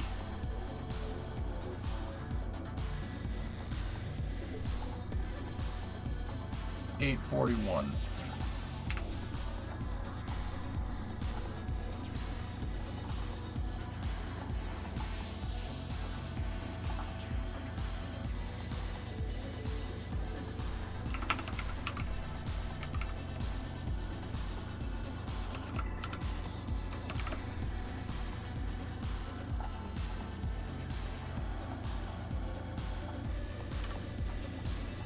Well, that's a pretty cool picture.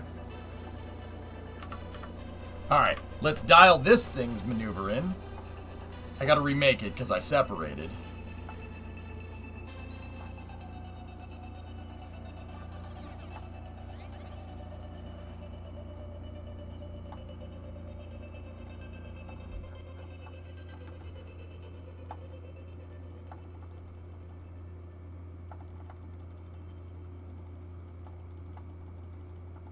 So now,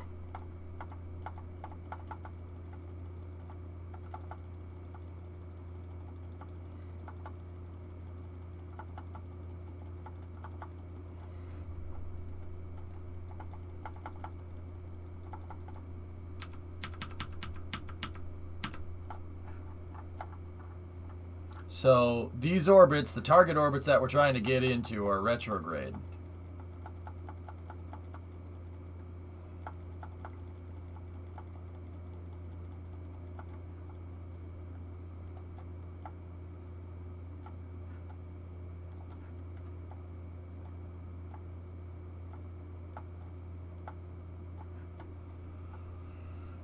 That's perfect. Excellent.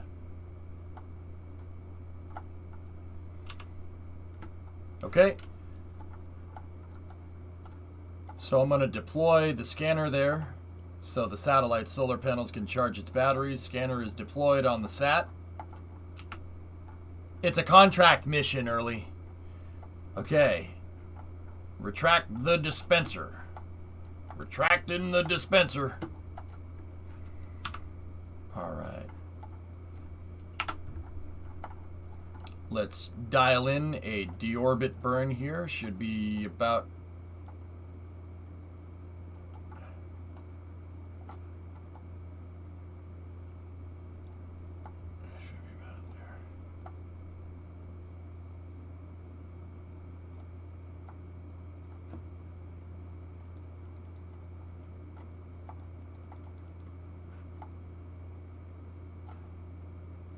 All right, looking good.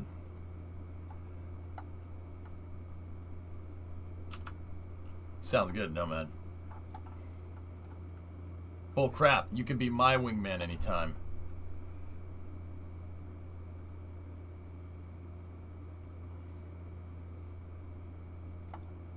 Locking out dispenser hinge. Dispenser hinge is locked out.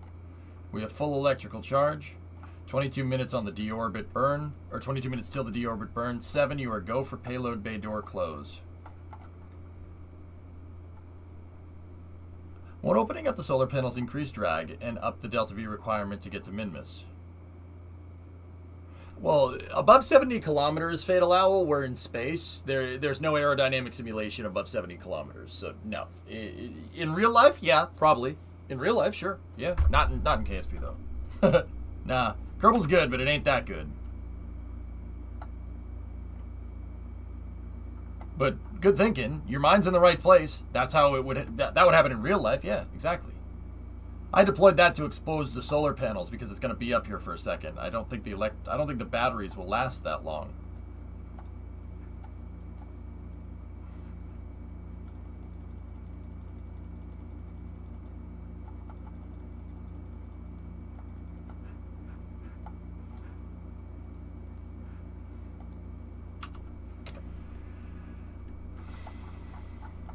Stand by. Make sure my control surfaces are configured. Yep, that was a Block 3 upgrade. I don't need to configure these in flight anymore. Pressurizing the orbiter maneuvering system. JJ? Been a lurker for a couple of years. Love the creativity. I've learned a lot and got some great inspiration from the streams. Thanks, keep up the good work. Hey, man, thank you. Lurker's the backbone of the stream, my brother. I appreciate it. Thanks for the kind words, man. It means a lot. I'm trying, man. I'm just trying to fire on all cylinders. You know, I mean, you've probably heard me say it a freaking bunch of times at this point, dude. It probably sound like a broken record.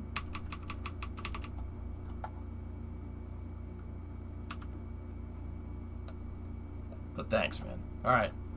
Let's get 7 back down. Hopefully I don't crash. Friction control should be fine here because this thing is fresh out of the factory. Yep, it's factory fresh. We're go for deorbit burn.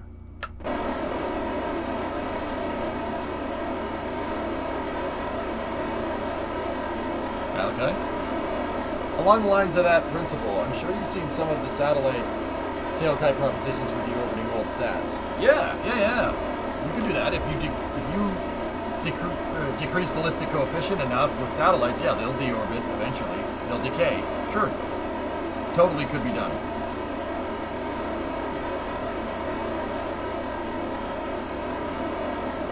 Discovery, go and throttle up. Karen, give this up to JJ. Thanks.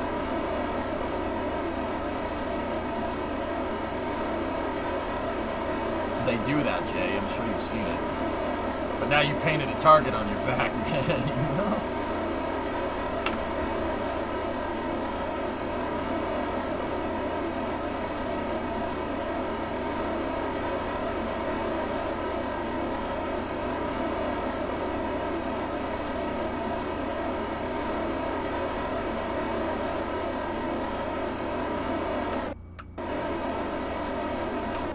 Okay.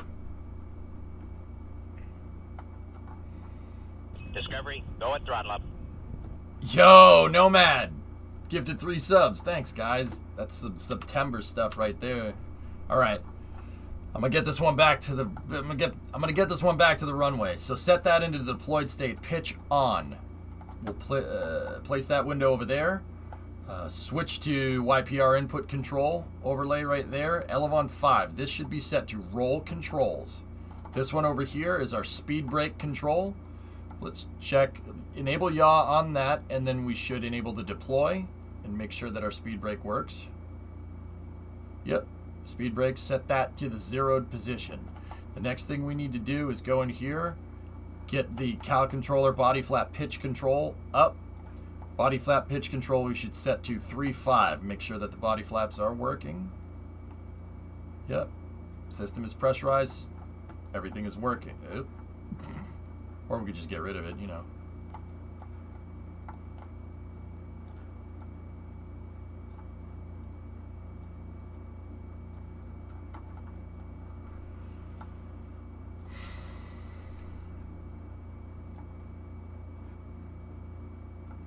Shutting down orbiter maneuvering systems. Switching RCS to fine control. Actually, I don't need fine control just yet.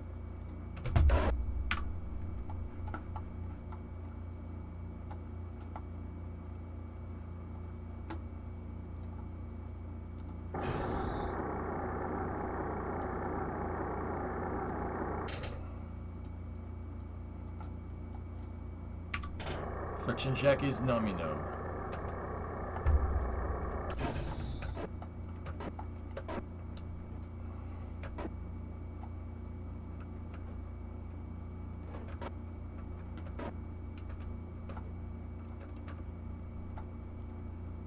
I just want to listen to New Astronauts again. This song is the best, man. Okay, next step in the flight is entry interface. Well, we can time warp to it. Okay, we have EI on the vehicle over the desert.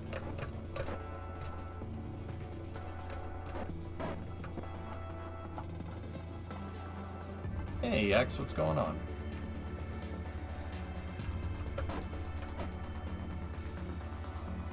Any news from Rocketology? I talked to him yesterday, dude. Haven't heard anything else, though. What's up, S? Good luck landing. Thank you.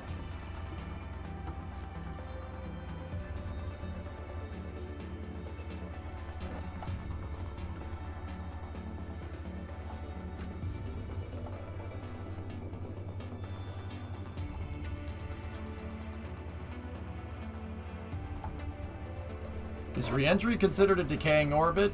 No. Things that are in decaying orbits are orbits that will eventually re-enter, but that's a different phase of the mission, or not mission, I guess.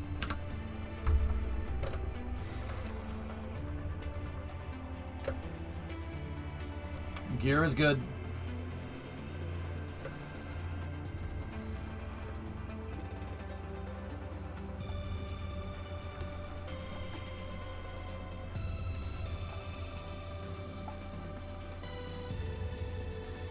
Should be about a minute out from the fiery stuff.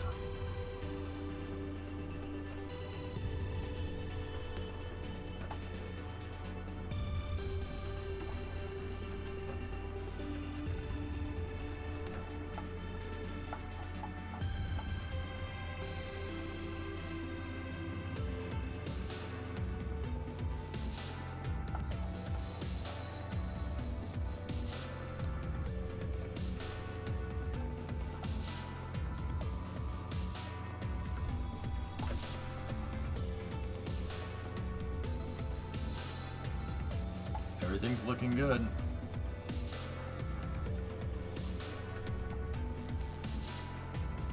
Every day, JJ.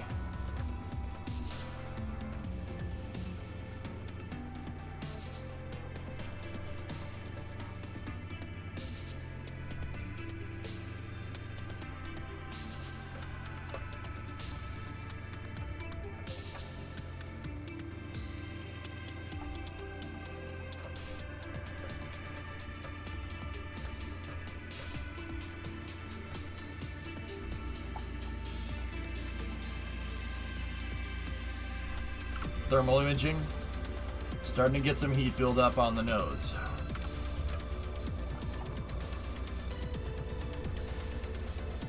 I try to reflect the actual mission profile, Arno, as much as I can.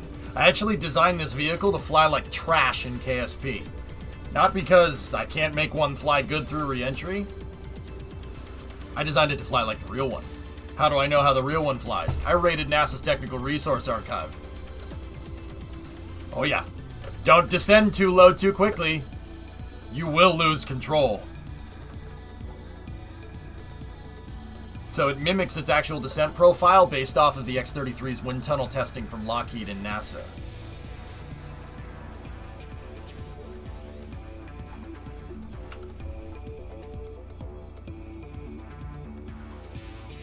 It is STX, yeah. Rudolph's nose is red because of re-entry heating. That's actually confirmed from NORAD.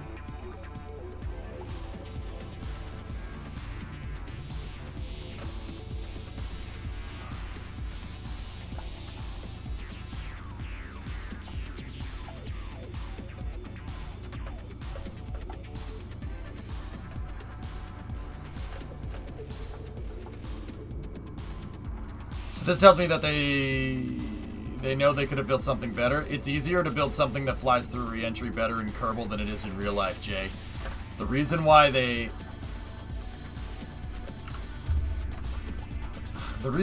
can't build something better in real life is because the vehicles are designed to fly up here. They're not really designed to fly down there very well. NASA didn't just make the shuttle, right? They didn't just make the space shuttle and then like go and fly it and say, oh man, it flies like crap.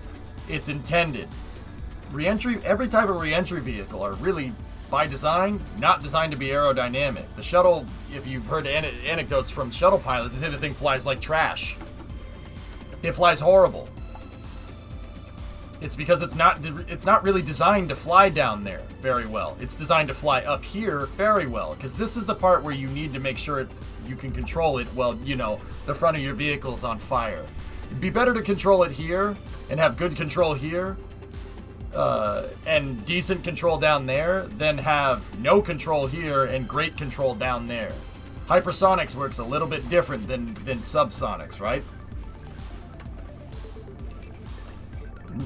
NASA, to train for shuttle landings, took a Gulfstream jet, and in order to get it to fly as bad as the space shuttle, they put the thrust reversers on and put the landing gear down to get it to fly as bad as the shuttle flies. Yeah. Thrust reversers on in flight. Yeah. That's how badly that thing flies. But once again, that's by design. It's designed to create drag. These things are designed to create hypersonic drag. Crazy amounts of it. The reason why is because the more drag you can make up here, the better it's going to be.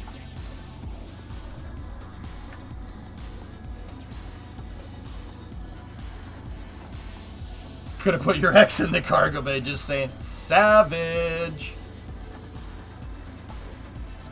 That's right, Simba.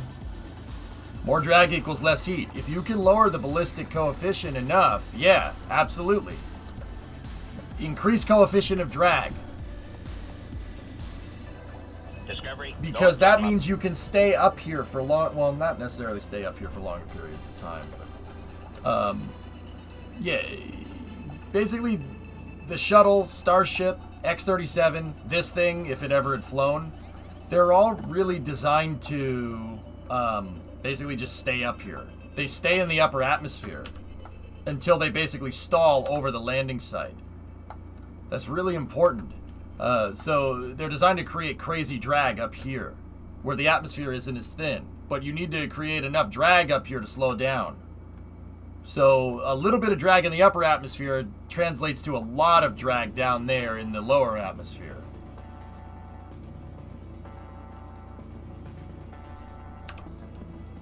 Alright, first S turn.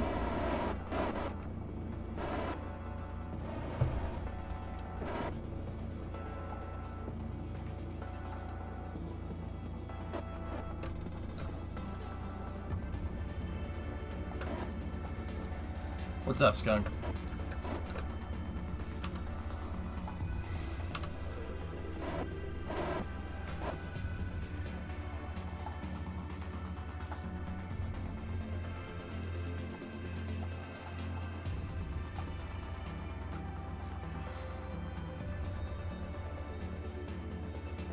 Basically, I kept the nose up until I got the right descent trajectory. And now basically what I'm doing is I'm turning to slow myself down. Just turning back and forth.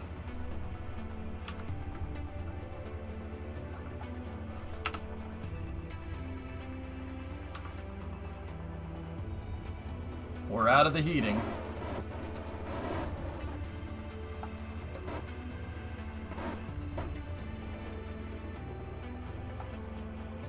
How far do you think you travel laterally with the S turns? My trajectory goes from here to about where I'm going right now.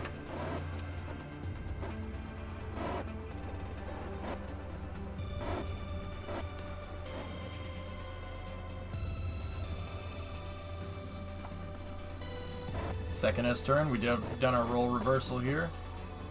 Take the deploy off of that thing right there.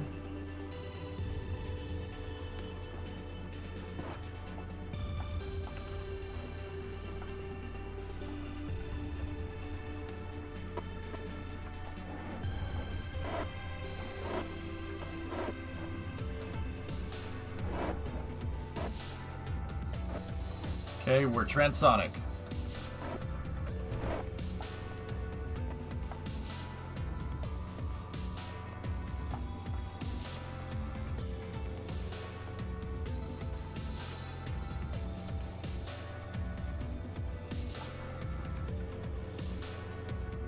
Wait till we get out of the transonic window. I always circle around and go for 2-7.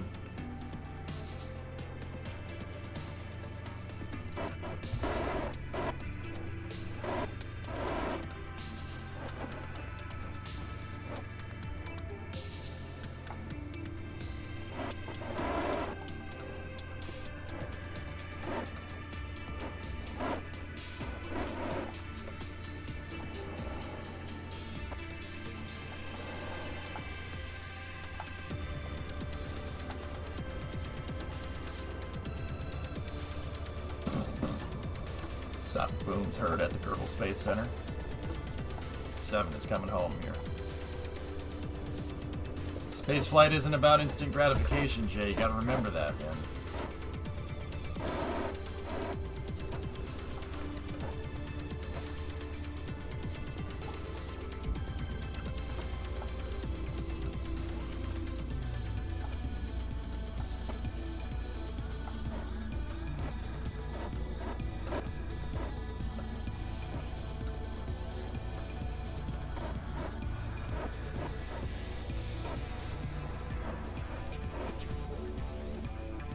Circling around for alignment on runway 27.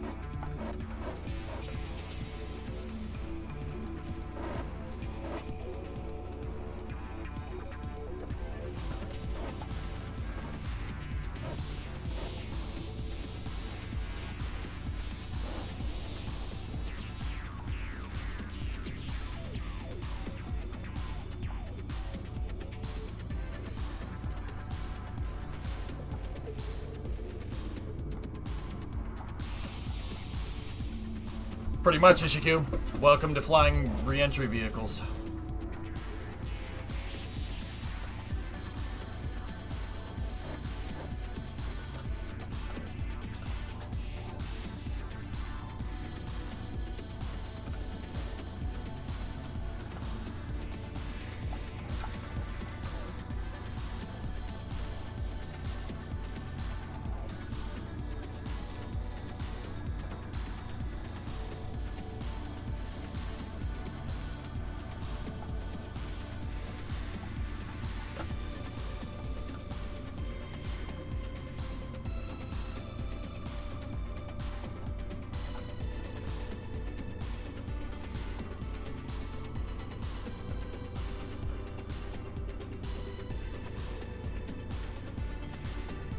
Okay, we are on final.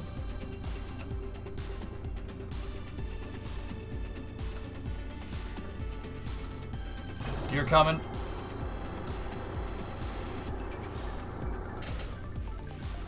Gear is down.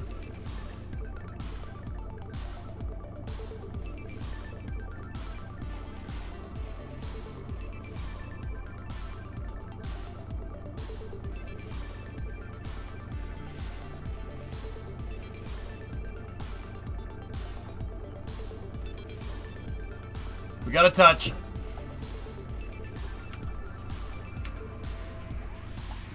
Resetting body flap, closing out body flap control, locking out speed brake control surfaces. 7's rolling out on runway 27. Locking out roll control and pitch control surfaces. Everything is locked.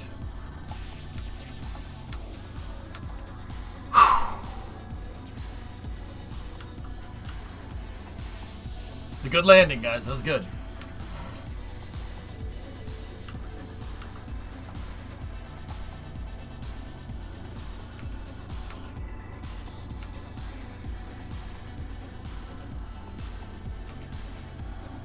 Convoy 1, wheel stop on 7. Wheel stop. Get that mission log out. Year 5, day 163. Y5, day 163. 01:28:02. Orbiter landed on runway 27. Sweet. Save that out. We can just leave 7 there. It'll be fine. Let's go back up to that satellite. I was here. Pretty cool, huh? So, okay. For the newer viewers, guys, I can take that thing, put a new payload in it, open up the payload bay doors, get a crane, pull the old payload dispenser out, put another one in, tow that thing back over to the launch pad, put it on the pad, hook it up, turn it upright, fuel it, and send it again. No recovery. Nothing. I don't need any of that. All I gotta do is grab the tow truck, drive it over here, grab it, bring it back. Done. It's an end-to-end system. Full reuse. Reusable pad, reusable launch vehicle. Is there an SSDO that exists in real life? Nope. This is based off of one that was almost a thing.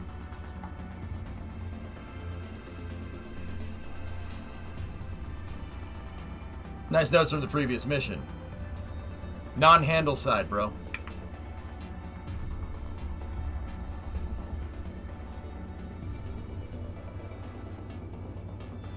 Yeah, French. We just gotta fly this thing. Keep flying it. Keep flying it, man.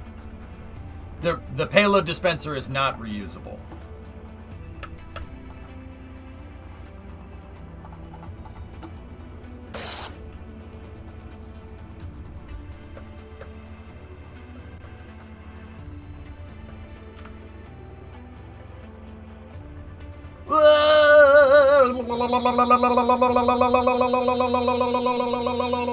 That's on purpose. We're warping to get Minmus in the right phasing. Fuel is about 10K per launch, so as long as whatever mission I put into space with this thing pays more than 10K, we're good.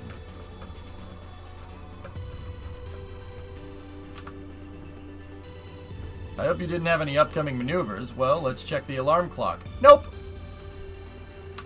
God, I love that the thing's there. Alright, let's nail that damn orbit, dude. So we have a 4-minute, 3-second burn time, which means we should start burning here at about node in T-minus 2 minutes. So we have about 35 seconds until we burn this thing. Delta V is reading 12:15. We got more than enough to get out there and place into those orbits.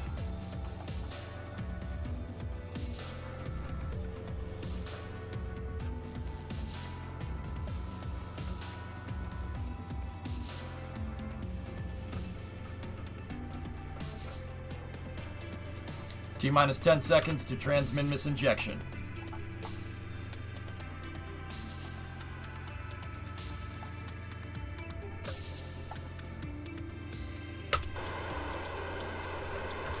We have started TMI. Too much information for some.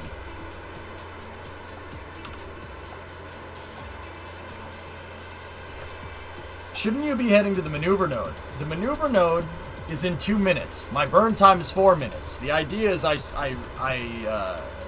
half of the burn happens before the maneuver node and half of it happens after. That's the right way to do an insertion.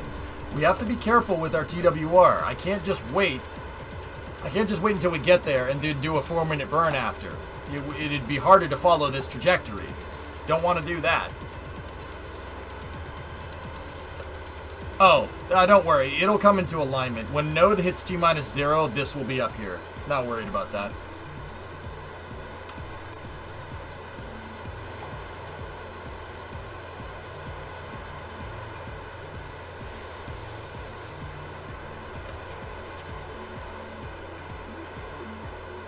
That's right, Generic. It's so weird that they're just normal people. It's pretty cool, huh?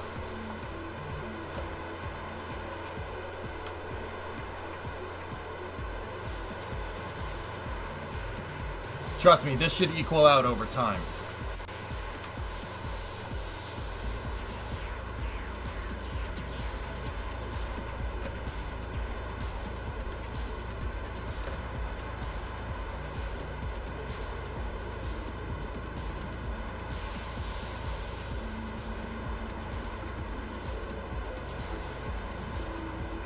Prograde is the most efficient. Gotta utilize that Oberth effect.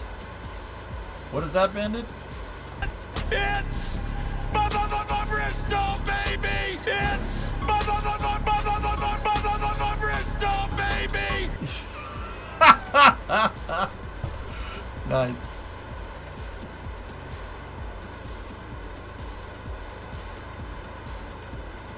That's correct, Power Off. Yep.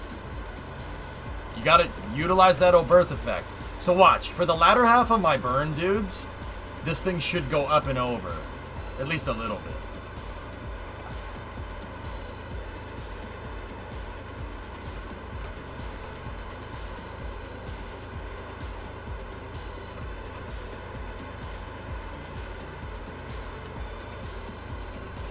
You're more efficient the closer you are to this yellow circle. Seriously, it's more efficient this way.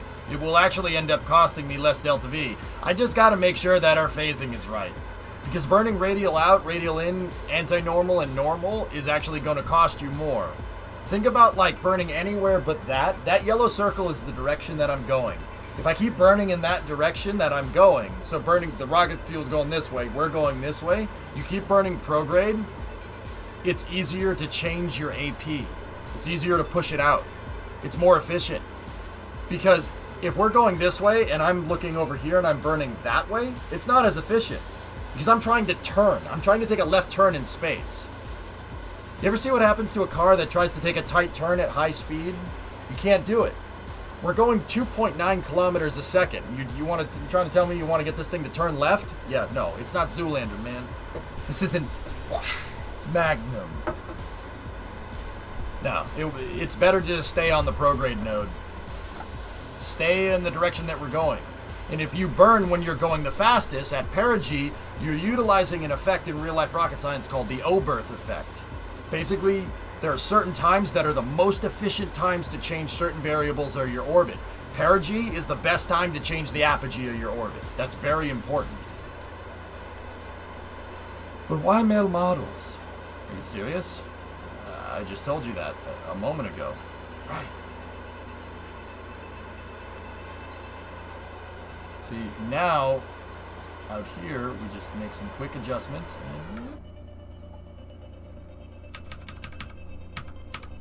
What's the insertion look like here? Oh, let me back her out a little bit. I think we missed the node.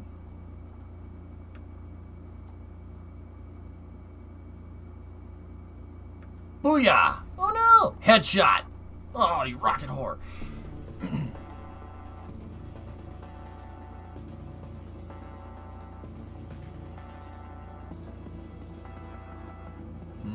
Huh. Huh.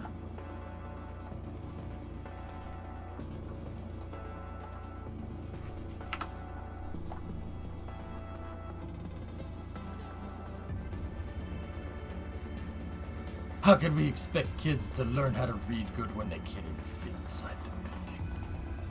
Needs to be at least 3 times as big! I have a vision. Contract mission, Canadian.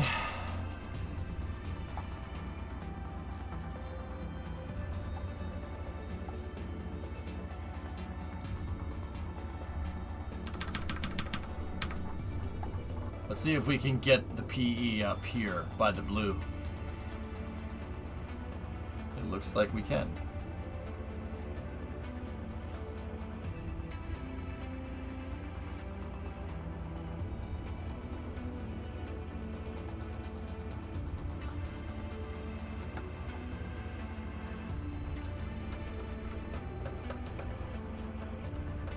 .274 Delta V. Do a little bit of this.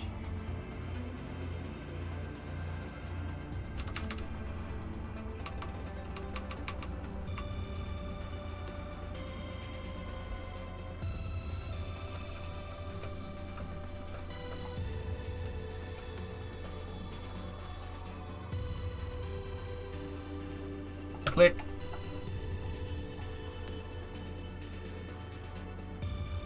Circular rise.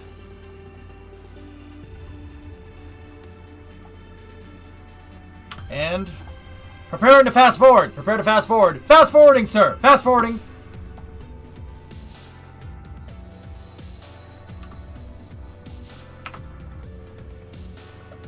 Hey, Novas. My night's going great, dude. How about you? It's fine, Chief. It has enough electrical. We're good.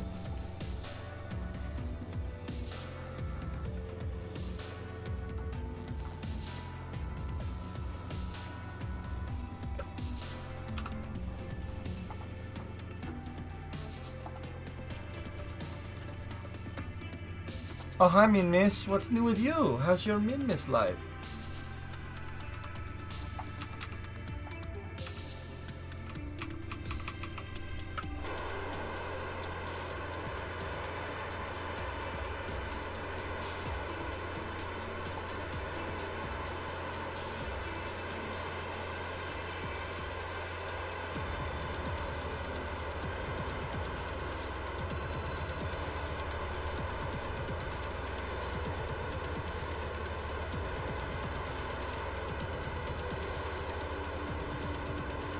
Thanks, Jack.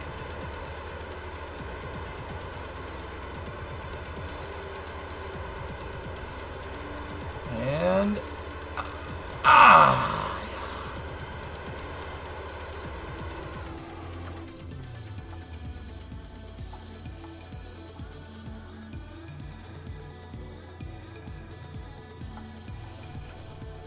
Okay. I'm going to do another correction burn here with the satellite.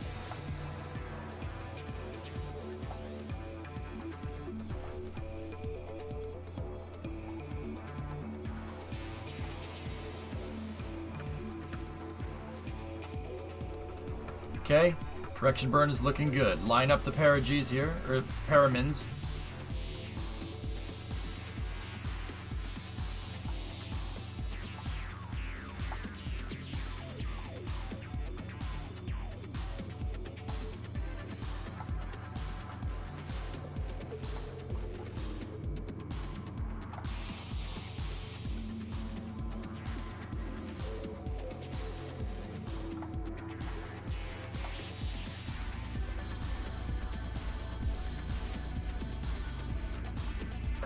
Stand by for first orbit insertion.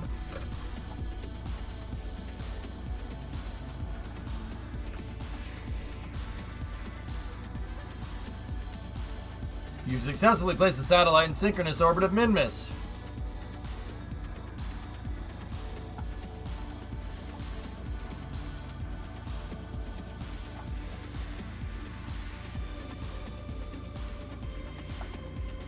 Blast closed. So you basically saved the Delta V you would use to plane shift.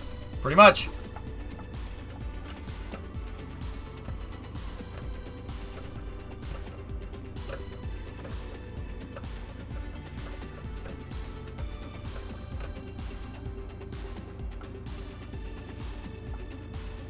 Paid out 77K. Alright, now, meow.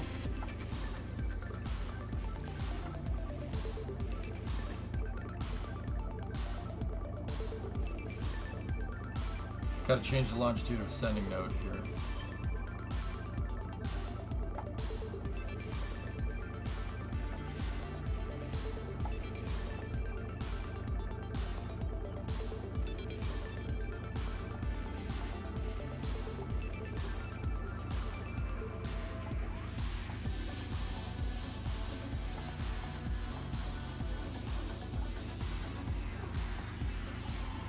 That should get us what we want. Stand by.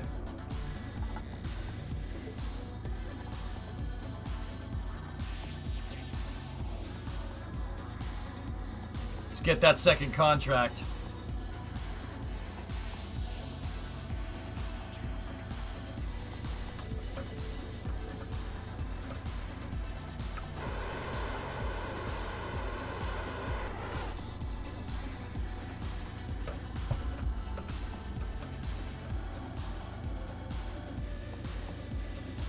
Click.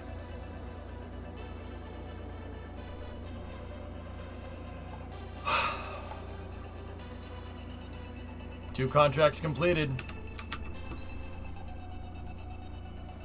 100% mission success.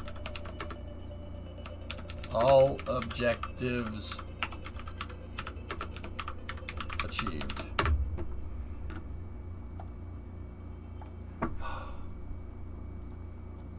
That's money right there, dude. Man, that feels good getting this right. Alright, shut down the engine, save the satellite. We'll just leave it here for now. Doesn't really have enough Delta V to go anywhere else. So I'm just gonna leave it.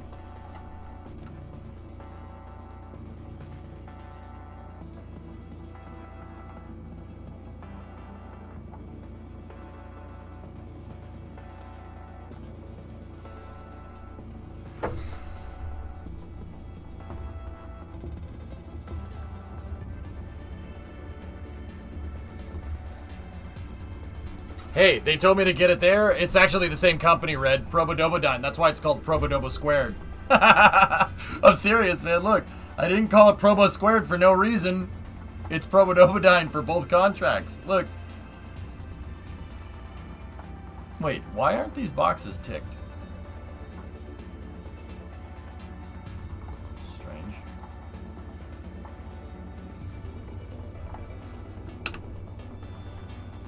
Let's go back to the Space Center. They'll never know.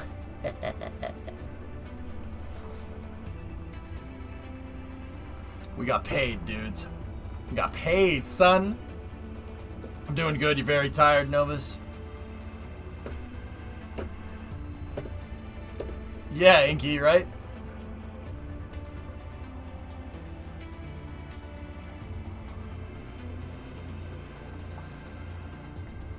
Did it complete those missions? It did. Okay. What else do we have here? Let's see if we can check anything else.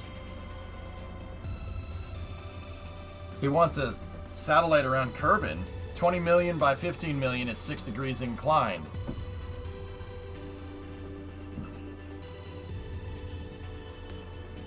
The LAN at 348, AOP at 300. Needs to have a magnetometer and mystery goo. Pays out 80 grand. Red, they're like, ah, dang, he got foiled again.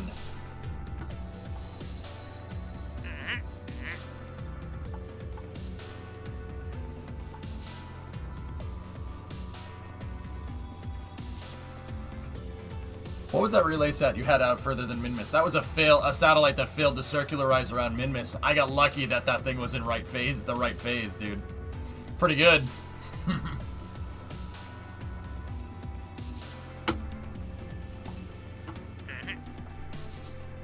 Man, it feels good. After all that failure, we had a launch pad blow up and losing an SSTO, and I'm right. I mean, 428 is okay, but also an update. There were a couple of inches of standing water in some of the factory places. The roof fell in some offices too. That drone footage definitely didn't show a full picture. Okay. When is the next big SSTO launch? Pew, I have to get that thing up to about a million. I don't know what phase means. Phasing is a orbital mechanics way of saying basically be in the right place at the right time. You have to, like, think about how, like, if you're playing a shooting game, Fatal, you have to lead the target, right? You have to shoot, so whatever you're shooting at is in the same spot that the bullet is at the right time, right? Basically that's phasing. You don't burn towards the planet. You burn where the planet that you're trying to get to is going to be. So by the time you get there, it gets there at the same time. That's what I just did with Min-Miss. My phasing was right. That's why we had to wait 8 days with the satellite and then do the burn. I don't have the relays to be able to do that, Chief. Anyway. Alright, guys. Pretty good objectives met. We have about 22 days until station rotation, meaning that's probably going to happen soon. I haven't fixed it just yet, Jack, but yeah. Let's time warp to the next day. Cool. Alright, guys. We had total mission success today. Very good. Very good. Last, please. Can we send an MEV to get one of these resource sats to do a Kerbin scan? I might be able to exit Min-Miss's orbit, dude, to get it to be polar around Kerbin, but I don't know. Maybe.